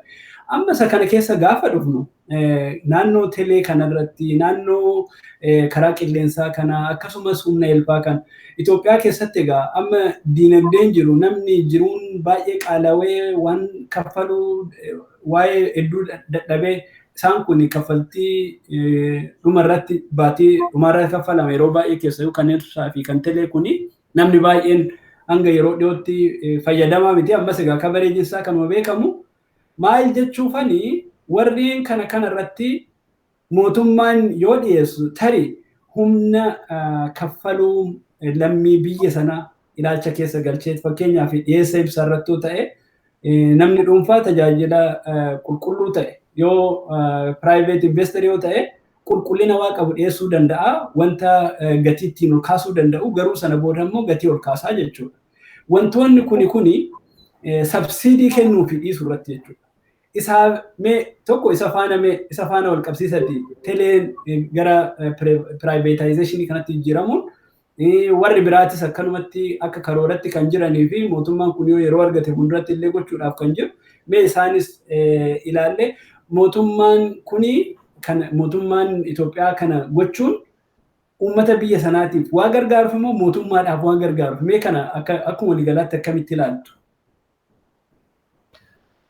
Waan kana akkuma calqabameen xiyyeeffannaa irratti godhee yoo xiqqaate artikilii 4-5 tokko katabeera dinagdee.com gubbaarra namni dhaqee arguu hin danda'a blog peejii koo gubbaarra. Akkitti mootummaan deemu egaa waan baay'ee nama dhiban tokkotu jiru. Dursee gara dhuunfaatti kaampanoota deemsisuun waanuma barbaachisuudha dhugaa dubbachuudhaaf. Maaliifin durayyuu jenneerraa miti egaa mootummaan dinagdee keessaa harka baafatee abbaa qabeenyaatti dabarsuu qaba. Hojjaan mootummaa biyya bulchuudha, seeraa, nageenyaa, barumsaa waan akkasii jenneerra duraanii kun illee achuma jalatti ilaalamaa jechaadha. Garuu teelee kana fa'aa tokkoffaa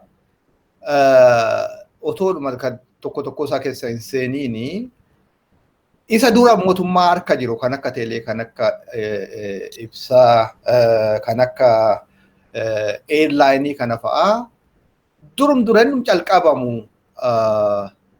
utaalanii hunda caala dinagdee Itoophiyaa geeddaruudhaaf kan calqabnu isa piraayiveetii taasisuudhaaf inni jedhu suni yes inni ta'uu qaba garuu durfamee waan hojjetamu waan akkanatti muddamuu barbaachisu miti. Waan hin cabne hin suphitu. Amma Ethiopian Airlines sirrii hojjetaa jira. Waanuma Ethiopian Airlines gara dhuunfaatti geeddaruun dubbatamuudhumayyuu hin qabu ture. Okay? Maaliif hin cabne hoonii maaliif suphita? Kan rakkina qabu teeleen fa'aa hin jiru. Isa immoo attamitti geeddarraa dursarrallee qabaachuu akka economic policytti sadarkaa tokkorra waan keessu miti. Sadarkaa tokkorra kan kaa'amu akkuma geeddaramsi kun inni geeddarama jechaanii turre suni. Ammallee geeddarama jechuun baay'ee rakkisaadha. Inni geeddarama jennu sun ennaadhuma calqabu silaa kan calqabuu qabu teelee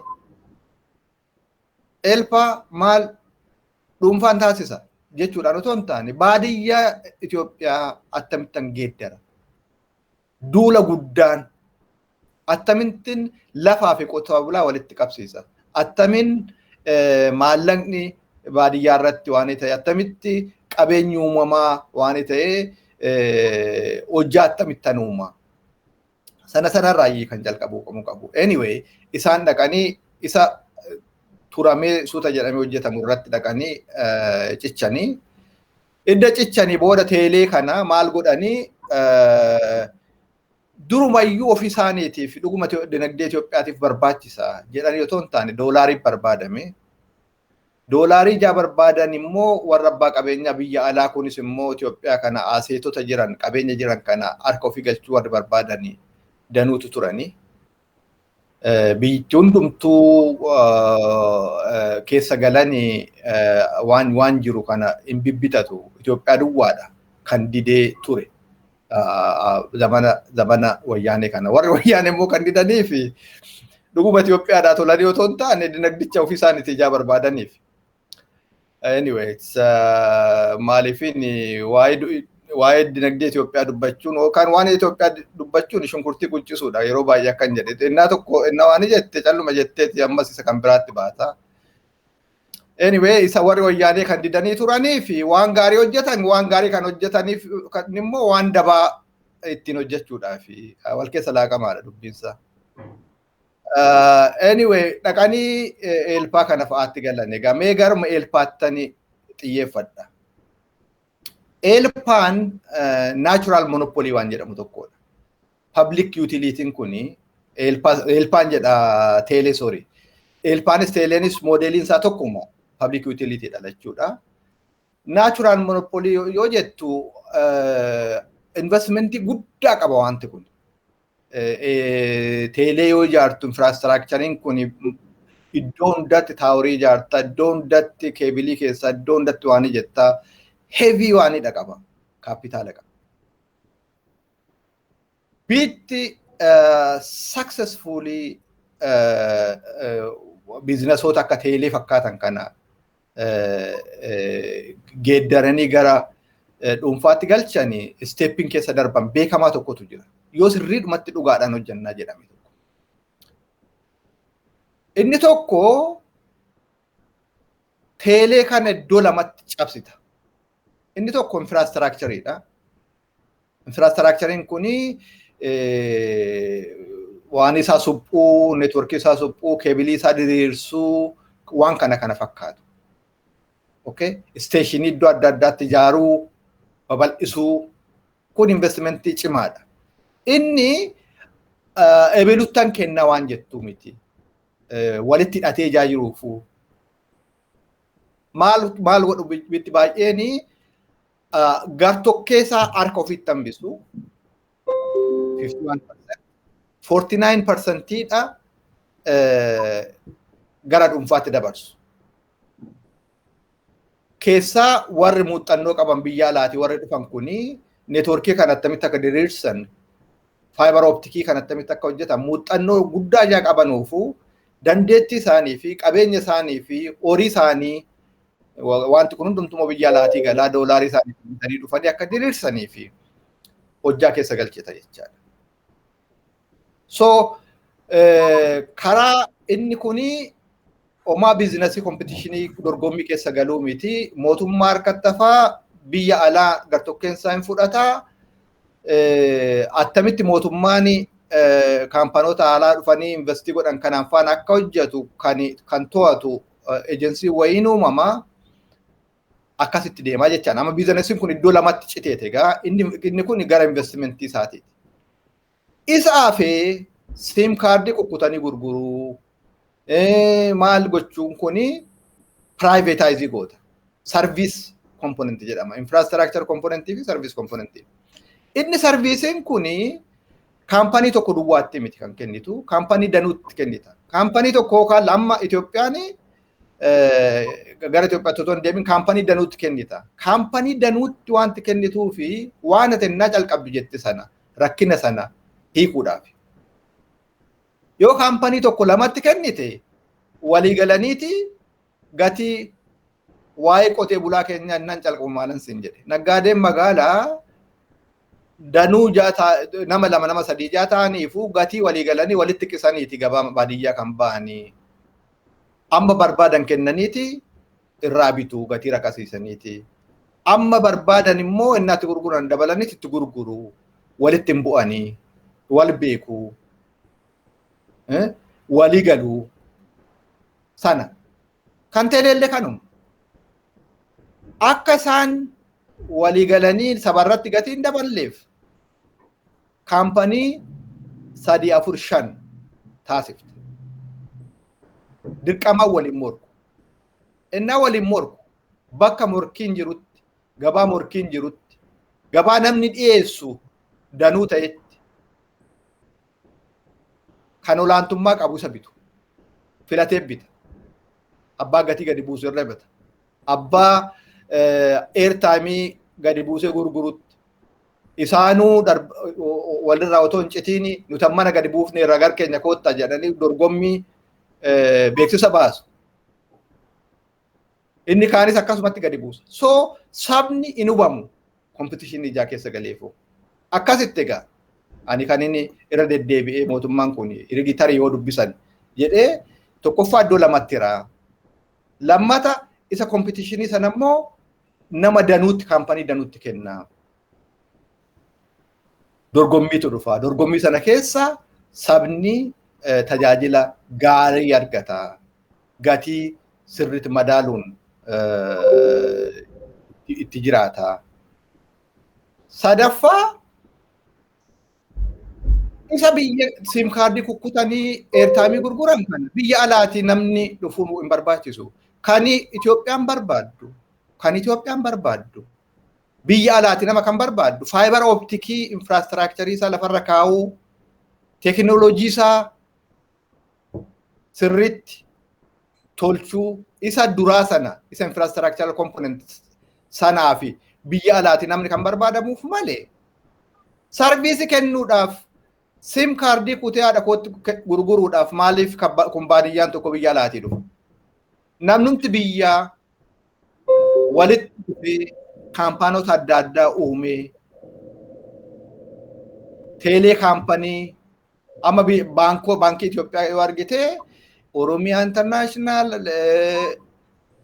Awaash International maal jedhanii baankota baay'eetu jira kan biyya alaa keessa jiranii waliin dorgomuu sabaa tajaajila kennu. Rakkinni jira, rakkinni biraa kan jiru isaanii walii galanii interest rate guddaa kennanii sabni akka rakkatu taasisanii waan biraati ennaa biraa taasofna. Garuu hojjetaa jira moodeeliin baankii kun. Otoo biyya alaati namuun dhufiin warri biyyaa duwwaan baankii Itoophiyaa geeddaruu danda'aniiru. Okay? Akkasuma teeleen Itoophiyaa immoo akkuma baankota Itoophiyaa kana kaampaanota danuu qabaatee sabaa tajaajila kenna. Abbaan barbaadee amma sabni Oromoo gararra jiru Oromiyaa baankii dhaqaa, Awaash baankii dhaqaa, maal dhaqaa, kooperaatiivii dhaqaa hojjetaa jira wanta isaa sirriitti. Teeleen illee akkuma baankii kanatti baay'inaan kaampaanota biyya keessaa uumee maaliif airtimeidha inni haati koo kanfaltu inni obboleessi koo kanfalu doolaaritti geeddarame biyya alaa deema. Maali teknoolojii airtime tikeetii isaa kukkutanii maal jedhanii waan jechuu kana namni biyyaa hin danda'an injiinaroonni guutaniiru. Iskilii danuyyuu hin barbaachisu wanti isaa. Yoo iskilii barbaachises hojjetaa biyya alaati qaxartee hojjechiifta. Garuu kaampaaniin isaa kan biyya keessaa ta'uu qaba inni sarviisii kun. Inni infraastiraakcharii garuu biyya alaati ta'uu qaba. kan ta'uu qabu kan baasu kana formulaansa kan ta'aa jiru garuu 49% 51% haasa'u 49-50% haasaan immoo sarviisii fi infraastiraakcharii addaan baasaniiti miti. Amma isa dheengadda bahe kana gubbaarratti yoon argu kaampaanoonni infraastiraakcharii kan ofiitti ijaarratu jechaadha. Hundumtuu baadiyyaa keessa biyya keessa deemanii lafa qotuu jechaadha. Taaworii dhaabuudhaaf. Maaliif barbaachise? Biyya hundaatti kan hojjetu amma UK'tti duratti British Telecom duwwaatu ture. British Telecom duwwaatu ture, kaampaanoonni biraan jiran ture. Maal godhanii British Telecom mootummaa wajjiniin infraastiraakcharii qabatee hafe, tajaajila isa kan sarviisii sinuma kenna, garuu infraastiraakcharii qabatee hafe. Infraastiraakcharii sana upgireedii godhee biyya hundaa keessatti tamsaasuudhaa fi hojjaa isaati. Warri kaan immoo infraastiraakcharii sanatti akka maayii ba'anii waan carraa kennuufin dirqama isaati. Seeraan lafa kaa'an. So kaampaniin biraan dhufaa gabaa keessa innaa galee dhaqee sarviisiisa sanaan fana konnektii godhataa jechaadha. Maaliifini biitiin dirqama isaati kaampanii seeraan uumame tokko akka inni dhaqeetti guduunfu taasisuudhaaf. Akkasitti guduunfuu sanaaf immoo sarviis fii kanfalaa fi jechaadha biitiidhaaf. Akkasitti kan hojjetamu. Amma garuu walum keessa marqamee jira jechaadha. Innaa teeleedha waan goona jedhan kana kamsa sarviisii akka ta'e, kamsa infraastiraakcharii akka ta'e, kaampaaniin inni kan maal akka hojjetu, kaampaanii ifatti immoo kan isaan dubbatanii kaampaaniin hundumtuu infraastiraakcharii mataa isaatii ijaarrachuu danda'a jechaadha. Kuni waan ajaa'ibaati, waan ta'uu hin qabnedha. Maaliifini infraastiraakchariin iskeelii qaba. Namni hundumtuu yoo ijaare inefficientiidha ta'a. Tokkichuma isa ijaarame sanarratti daandii irra deemamu hundumaaf ijaarama miti daandiin haayiwee kun. Innaa jimma dhaqxu namni kophaa kophaan ijaarratu. Kophaa kophaan asfaaltiin hin tolfamu. Isuma irra deema hundumtuu. Akkasuma infraastiraakchariin teelees nama hundaafuu hin ga'a. Attamitti namni irra akka deemamu, attamitti innaa cabe akka suphamu kana kan yaadamuu qaba malee daandiin tokkicha ta'uu qaba. Abbaan tokko harka tafuu qaba jechaadha. Tole ulfaadhaa Dr. Ayyalaa ammas egaa naannoo kanatti tarii economic advisory isaanii dhaggeeffatuuf hin dhaggeeffatanii hin beeknu. Biyyi lafa akkas ta'eef hin beeknu. Kan biyya keenyaa garuu yeroo baay'ee waan tokko jira akkuma waliigalaatti eenyuun tokko namni tokko hoogganaa yoo ta'e biyya isaa hoogganu, kaampaanii wayii isaa hoogganu, mana isaa hoogganu waan inni namni bakka hooggansaa jiru akka waan hunda nama beekutti inni hordofu yeroo baay'ee ammatti jijjiiramuu danda'a. Namoonni hubannoo qaban akkasitti fudhachuu dhiisuu danda'u. Garuu namni tokko bakka sana ta'a jechuun waan hunda beeka jechuu miti. Waan hunda ekspertiizii waan hundumaa qaba jechuu miti. Hoogganaa biyyaa yoo ta'e waan hunda beeka jechuu miti. Akkuma ergasii kaastanii Mallas Zeenaawwiin piroofeeshinii isaatiin waan hunda beekuu danda'a. Dippiloomaasiidhaan siyaasa addunyaa kanaa sirriitti hubatee ta'uu danda'a. Garuu naannoo ikonoomii yoo ta'e yookiin immoo bakka biraa irratti illee imaan ta'uu danda'a akkuma nama kaanii jechuudha. Yoo gorsaadha kan inni argachuu qabu jechuudha. Isuma irrattis gorsaa irrattis tarii akka nama tokkoottanii nama tokko fudhachuu danda'an fakkeenyaaf naannoo diinagdee irratti hayyuu tokko fudhachuu danda'anii garuu hayyoonni hundumti waa'ee tokko irratti waliin galan ta'uu danda'a. Kanatu Itoophiyaadhaaf ta'a kan jedhamu fakkeenyaaf yoo hamma waliin yaanni walitti perspektiiviin adda addaa wal bira dhufee wal biratti ilaalamee kanarra kana wayyaa aga jedhamee waliigalteen hin geenye namni tokko filatamee namni achi taa'e tokko kuni gaariidha kuni deemsa yoo jedhee yookiin immoo namni hooggansa irra jiru yoo kan filatu kuni kanan barbaada yoo jedhee itti deemin kan jedhu ta'uu danda'a. Garuu kanarraa kan hundumaafuu himuu barbaannu waan ogummaa barbaadu irratti waa'ee dinagdee irratti ogeessa dinagdee dhaggeeffadhaa. waan fayyaa irratti akkuma dooktara fayyaa dhageessan waan dinagdee irratti immoo hayyoota dinagdee dhaggeeffadhaan gorsa keenya. Mee waan tokko gara dhumaatti deemna. Gaafii baay'een qabaa garuu yeroo keenya muraasa hunda isaa hin jennu tarii yeroo biraa walitti deebina ta'a. Mee waan gidduu kana ta'e irratti waa'ee qoqqobbii viizaatii fi akkasumas dinagdeen haga tokko waan godhame jira. Waan biyya keessatti keessumayyuu Tigraay irratti godhamaa jiru waraana sana faana wal qabatee jechuudha. Biyyoonni lixaa kuni harka isaanii sassaabbachaa jiru wantoota garaagaraa dhiibbaa garaagaraa gochuudhaaf yaalaa jiran jechuudha. Inni lammi biyya sanarratti dhiibban inni qabu maal inni akka mootummaa biyya sanaa ta'u akka lammii Itoophiyaa ta'u akka Oromiyaa ta'u dhiibban inni qabaatu maal inni yeroo ergasila waan jenne keessaa tokko waan Mallas Zeenaawwii yeroo tokko jedhan yaadadha waa'ee dinagdee gaafa gaafatan yeroo economic crisis financial crisis yeroo tokko inni ta'ee paarlaamatti gaafatamnaan keenya financing keenya ammayyoona global finance faana waliin qabanne akka jalbaa feenyu faana wal qabsiisatu ilaa keenya ishiin safara kanarra kan ishiin deemtu kana addunyaa kanatti hin makamne kanaafi waan amma kana jeeqamu waan garagalu waan akkasiin qabu waan jedhe kaasa.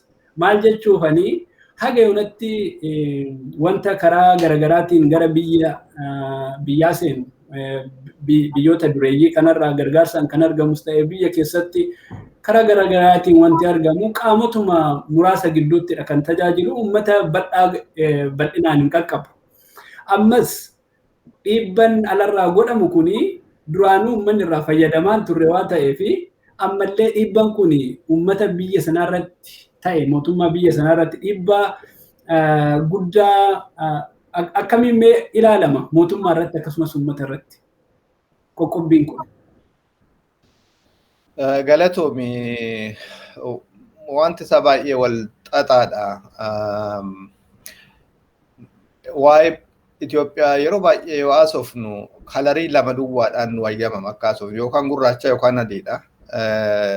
Walakkaa kana kalarii biraa yoo itti dabalte namaan wal lolta. Waa'ee amma ta'aa jiru kana yoo fudhanne akka waan itti sanaan wal fakkaata.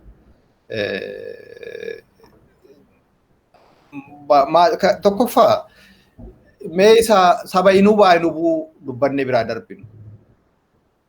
Saba baay'ee hubaa.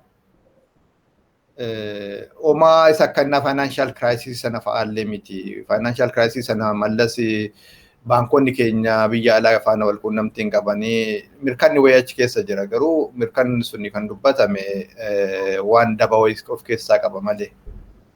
Inni kuni garuu inni akkasumaan warra biyya alaa dinagdee qoqqobbii uumuun kun hacuuccaan kun homaa nun godhuun kun akkasumaan calli jedhanii akaakii zarraa fi barame sanaadha. Beekamaadha kan maaliif kanaan Itoophiyaan nama miliyoona 24 gargaarsa barbaachisa. Gargaarsa adda addaa. Nama 5 keessaa nama tokko jechaadha. Maaliif sabni Itoophiyaa miliyoona 117 namni miliyoona 24 ta'u gargaarsa barbaada. Gargaarsa adda addaa.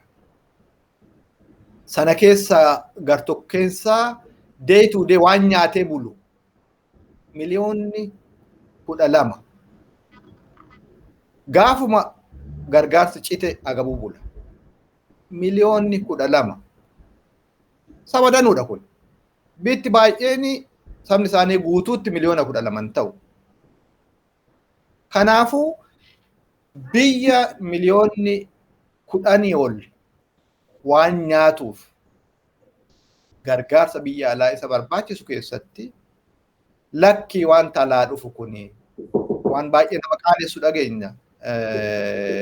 Sindee tortori malee maaltu waan qamadii tortori malee maaltu nutti tafa jechi dadhu tokko nasu kanneessa ani gateetti kootu na waan jedhe dhugaa dubbachuudhaaf homaa mirkanuma walitti himna kana achi bukkee cinaa goruun barbaachisaa miti. Kanaa miti. Qamadiin dhufu suni nuti hojjannee yookaan ofiif beeku yookaan kan beekee dhagahu yookaan ofiif qabaatu yookaan kan qabutti hirkatanii jiraatu. Kana hundumaa waliin laaqanii ofiifis hin beeku kan beekus hin dhagahu. Hin qabus isa qabuttis hin hirkatu. Jechuun kuni nageenya miti.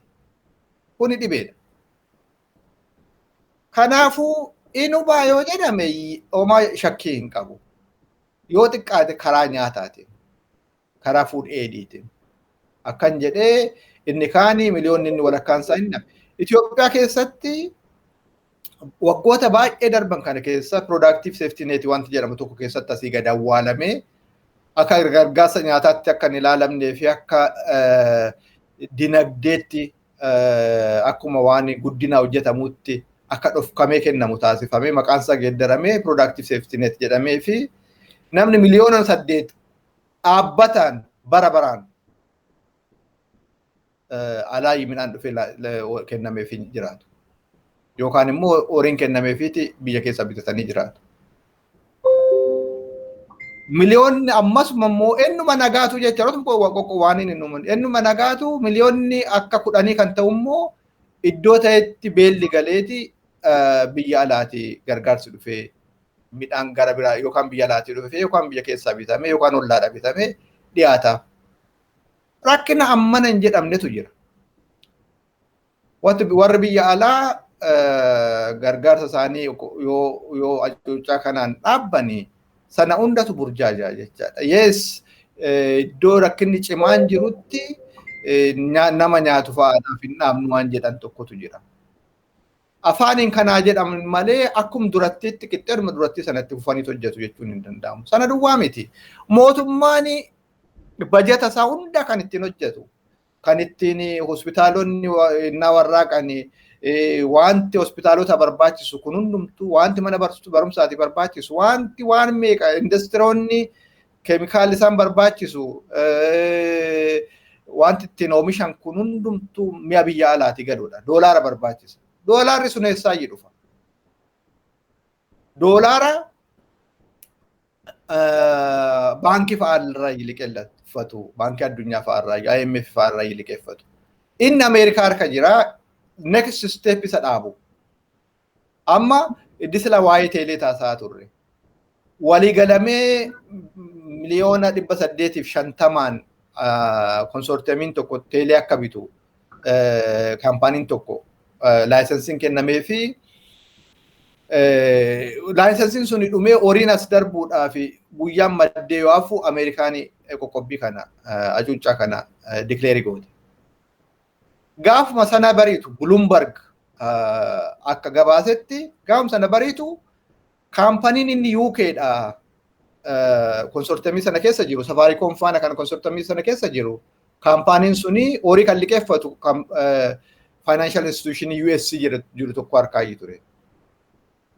Amma inni haala dhoowwataniiru jechaadha.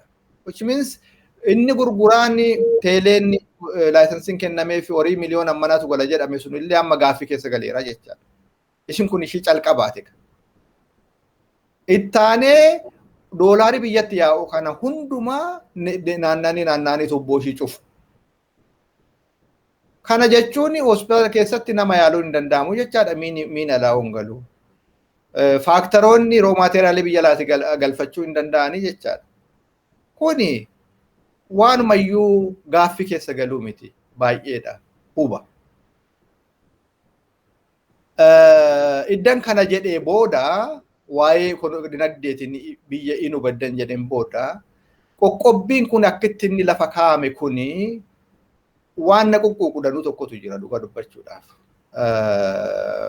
Maaliifini ennaadhum xiyyeeffatan rakkinni Itiyoophiyaa keessa jiru kun amma waan isaa baasanii diteelii isaa keessa yoo deemtee dubbiftee diteelii isaa keessa deemtee yoo dubbiftee waan hubattu tokkotu jira. Rakkinni jiru Tigraayum keessa duwwaa akka waan jirutti yaadu. Fireemii kan godhan saankshinii kana fireemii kan godhan akkuma rakkinni Itiyoophiyaa kuni isum duratti Tigraay faana hariiroo qaban Tigraay faana hojjetaa tura, TPLF faana Itoophiyaa bulchaa turan, TPLF deggeeraa turan, TPLF fidanii inna TPLF saba keenya akka bosonuutti naannessitee qaltu ijarraa qabatanii turan sana. Har'a TPLF isaanii firriksanii guddisanii waan jedhanii sana ijaa jalaa tuqame. Amma egaa waa'ee TPLF durannaan calqabu poolitikaa Itoophiyaa dubbatame gurraacha fadiidha.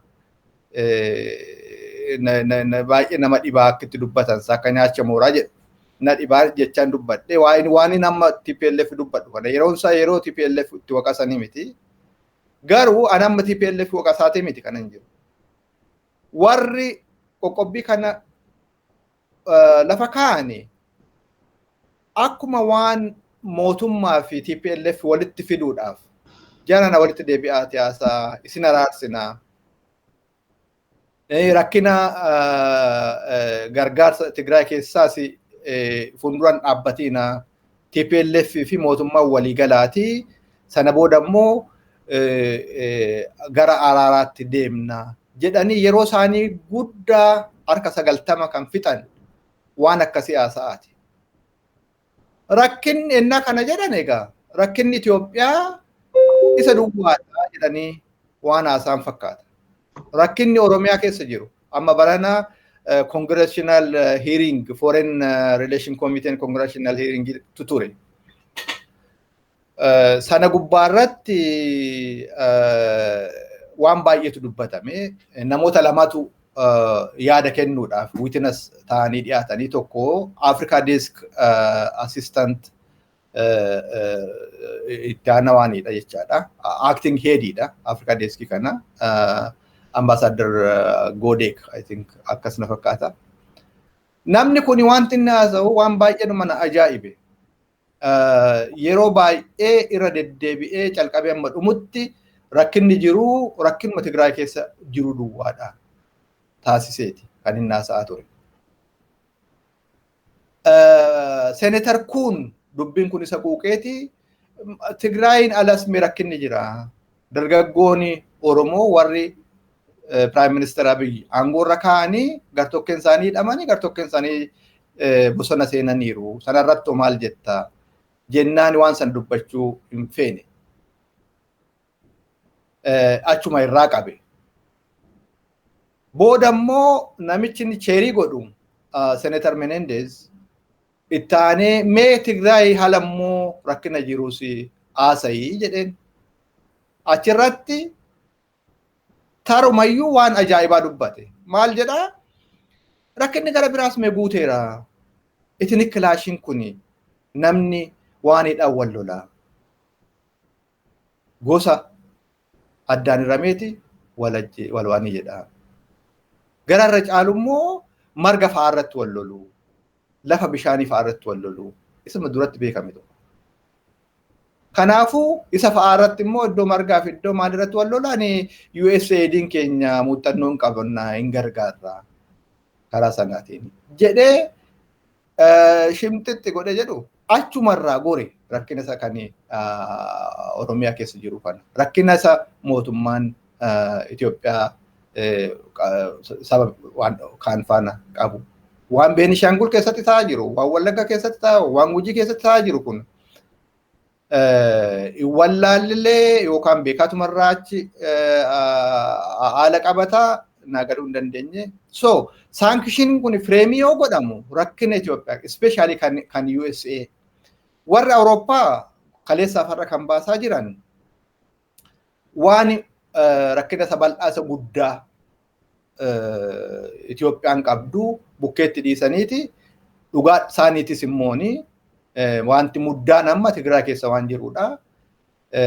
Tokkoffaa ceasefire akka godhamu waraannaa dhaabbatu lammata gargaarsi kennamuudhaa fi wanti gufuu ta'u hundumtu karaarraa haa ka'u kan jedhani walii galanii France, Irish, UK, Germany waluma walitti aansanii yaada baasaa turan.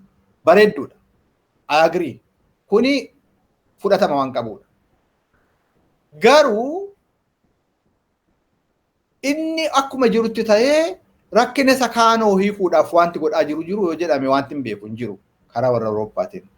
At least wanti biraa wanti duubaan hojjetamu hin jiru.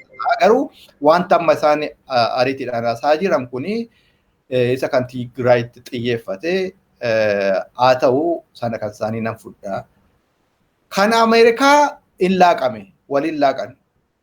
Daaloogii jedhu fakkeenyaaf. Daaloogii yoo dubbatamu isa kami daaloogii isa kami? TPLF fi mootummaa walitti araarsuu moo TPLF mootummaa fi warra kaan hundumaa walitti qabanii naashinaali rakkina hiikuudha moo lachuu hin fakkaachuu dhiisuu mala garuu akkan duraan jedhee hiiriingi sana gubbaarratti namicha Afrikaa deeskii suni wanti naasa'ee fi wanti akka itti isaanii dubbisaa kataban yoon dubbisu waan naquuqutu jira jechaadha. Namni keenya sana dubbachuu qaba. Kan nama dinqu, kan nama ajaa'ibu otoo waraanni Tigraay hin jalqabamin otoo Jawaar fa'aa Baqqalaa fa'aa mana hidhaa hin galin ajandaan guddaan kan dubbatamaa jiru warri Tigraayis amma jaarsoliin TPLF mootummaa faana araarsuudhaaf si'a meeqa marmaaran. Gaaffii warri TPLF jedhanii naashinaal daayaloogii haa ta'u warri mana hidhaatti hidhamani ba'anii warri mana hidhaa jiran keessa warri ba'an sanaan faana teenyee nu hundumtuu haasofnaa otoo kana jedhanuuti waraanni ka'ee kan isaan humsaaniitiifuu caakkalitan. Amma warra Ameerikaa isa warri Tigraay hin jenne warri TPLF kan hin jenne warra Ameerikaa siruma isaatu achi akka isaan TPLF caala Tigraay jaalatanu akka isaan TPLF caala TPLF mayyuu jaalatanu haasaan isaanii hundumtuu waa'ee TPLF fi waa'ee Tigraay ta'ee maqaa dha'uu dhiisanii jechaadha rakkina isa kan maaliifini yoo akka amma jiran kanatti especially waan Ameerikaan akkatti ishiin fireemii goote kuni yoo itti fufe rakkina Itiyoophiyaa hiikuu hin dandeessu. Rakkinni Itiyoophiyaa inni hundeensa kan itti kokkee wal qabamee jiraatu federaalizimiin Itiyoophiyaa maal ta'a? Beekamaadha. Iddoo lamatti hirameeti kan sabni wal waanii jechaa jiru. Pro-federal and anti-federal unionist group. Waraannis rakkunni ceequmsinni biyya guutuutti jiru waraana jara kana jidduutti jiru calaqqisa. Isumatu karaa hundatti iddoo beekatti rakkina kana fidaa jira. Federaalizimii amma jiru kana konstituushinii itti bulinsa biyyaa amma jiru kana indiignuu warra jedhan keessaa turan warri Tigraay illee rakkina biraa qabaatan malee durallee diina Oromoo ta'anii saba keenyaa fixan malee federaalizimii cimsanii protektii godhanii fuulduratti deemsisuu gubbaarratti itti cichanii hojjetaniiru. Sabni Oromoo illee warri mana hidhaa jirus warri mana alatti hafe kunillee waa'ee federaalizimiiti kan dubbatamaa jiru kan protektii gochaa jiramu dhaadannoon saba keenya. Amma namni keenya warra Ameerikaa jiranis hiiringii kana gubbaarratti maal gubbaarratti isa Ameerikaan jedhe kana akkuma jirutti fudhataniiti. Quuqqaa isaanii otoo sirriitti hin agarsiisin. I think to her credit seenaa jamjamoo waan dubbatti qabdi CNN faana interview godhamu. Ishii duwwaan inna sana gubbaarratti kan jettu dhagaa. Namoonni biraa diskoorsii yoo dubbatanii akkuma waan hunduu sirriidhumatti deemaa jiru harka rukutaa jiru. No, wanti irratti harkaanfatame jira. Rakkina Itiyoophiyaa hundeedhaan Finfinneetti otoo hiikiin kan Tigraay hiikuun hin danda'amu. Rakkina Itiyoophiyaan Tigraay faana qabdu qobaatti hiikuun hin danda'amu. Kan Tigraay yeroodhaa fi attamitti kiraayisiin jiru kun hiika akka argatu irratti xiyyeeffatanii hojjetanii yeroo fudhachuun gaariidha. Garuu otoo sun hojjetamu rakkinni inni kaanis immoo akka waan hin jirreetti irra tarkaanfatamee homaa dubbatamuu dhiisuun qabu. Inni sun haa hojjetamu, inni kun haa dubbatamu.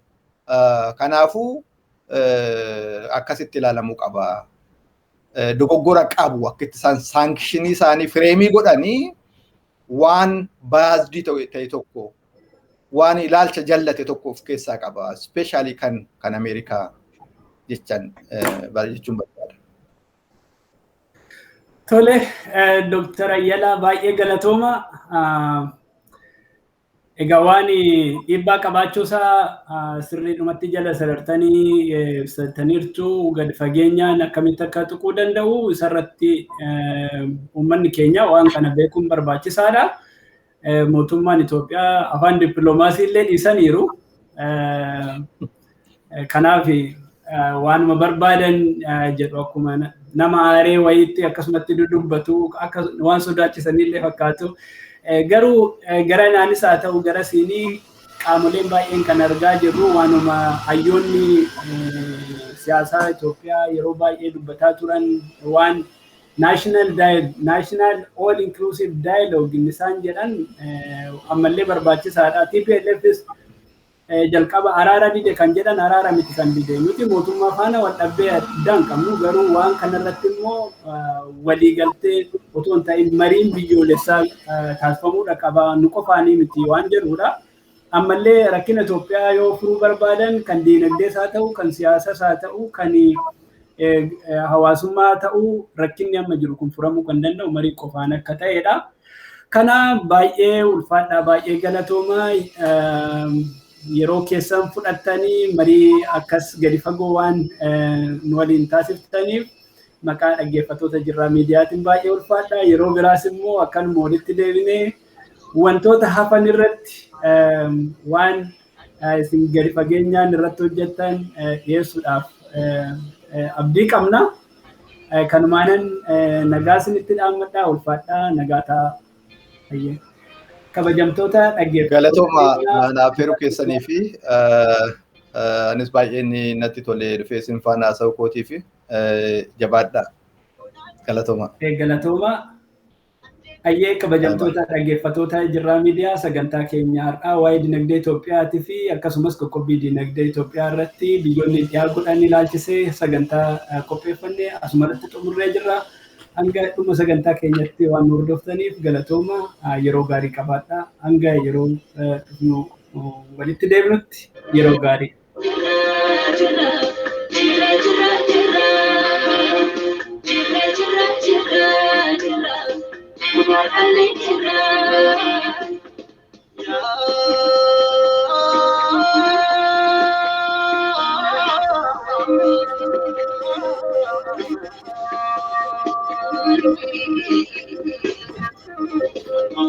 Kana mammoo aksisa uumamni seera uumaa dabse bara kanarraa jakkaa erga bukkeen dhagaa.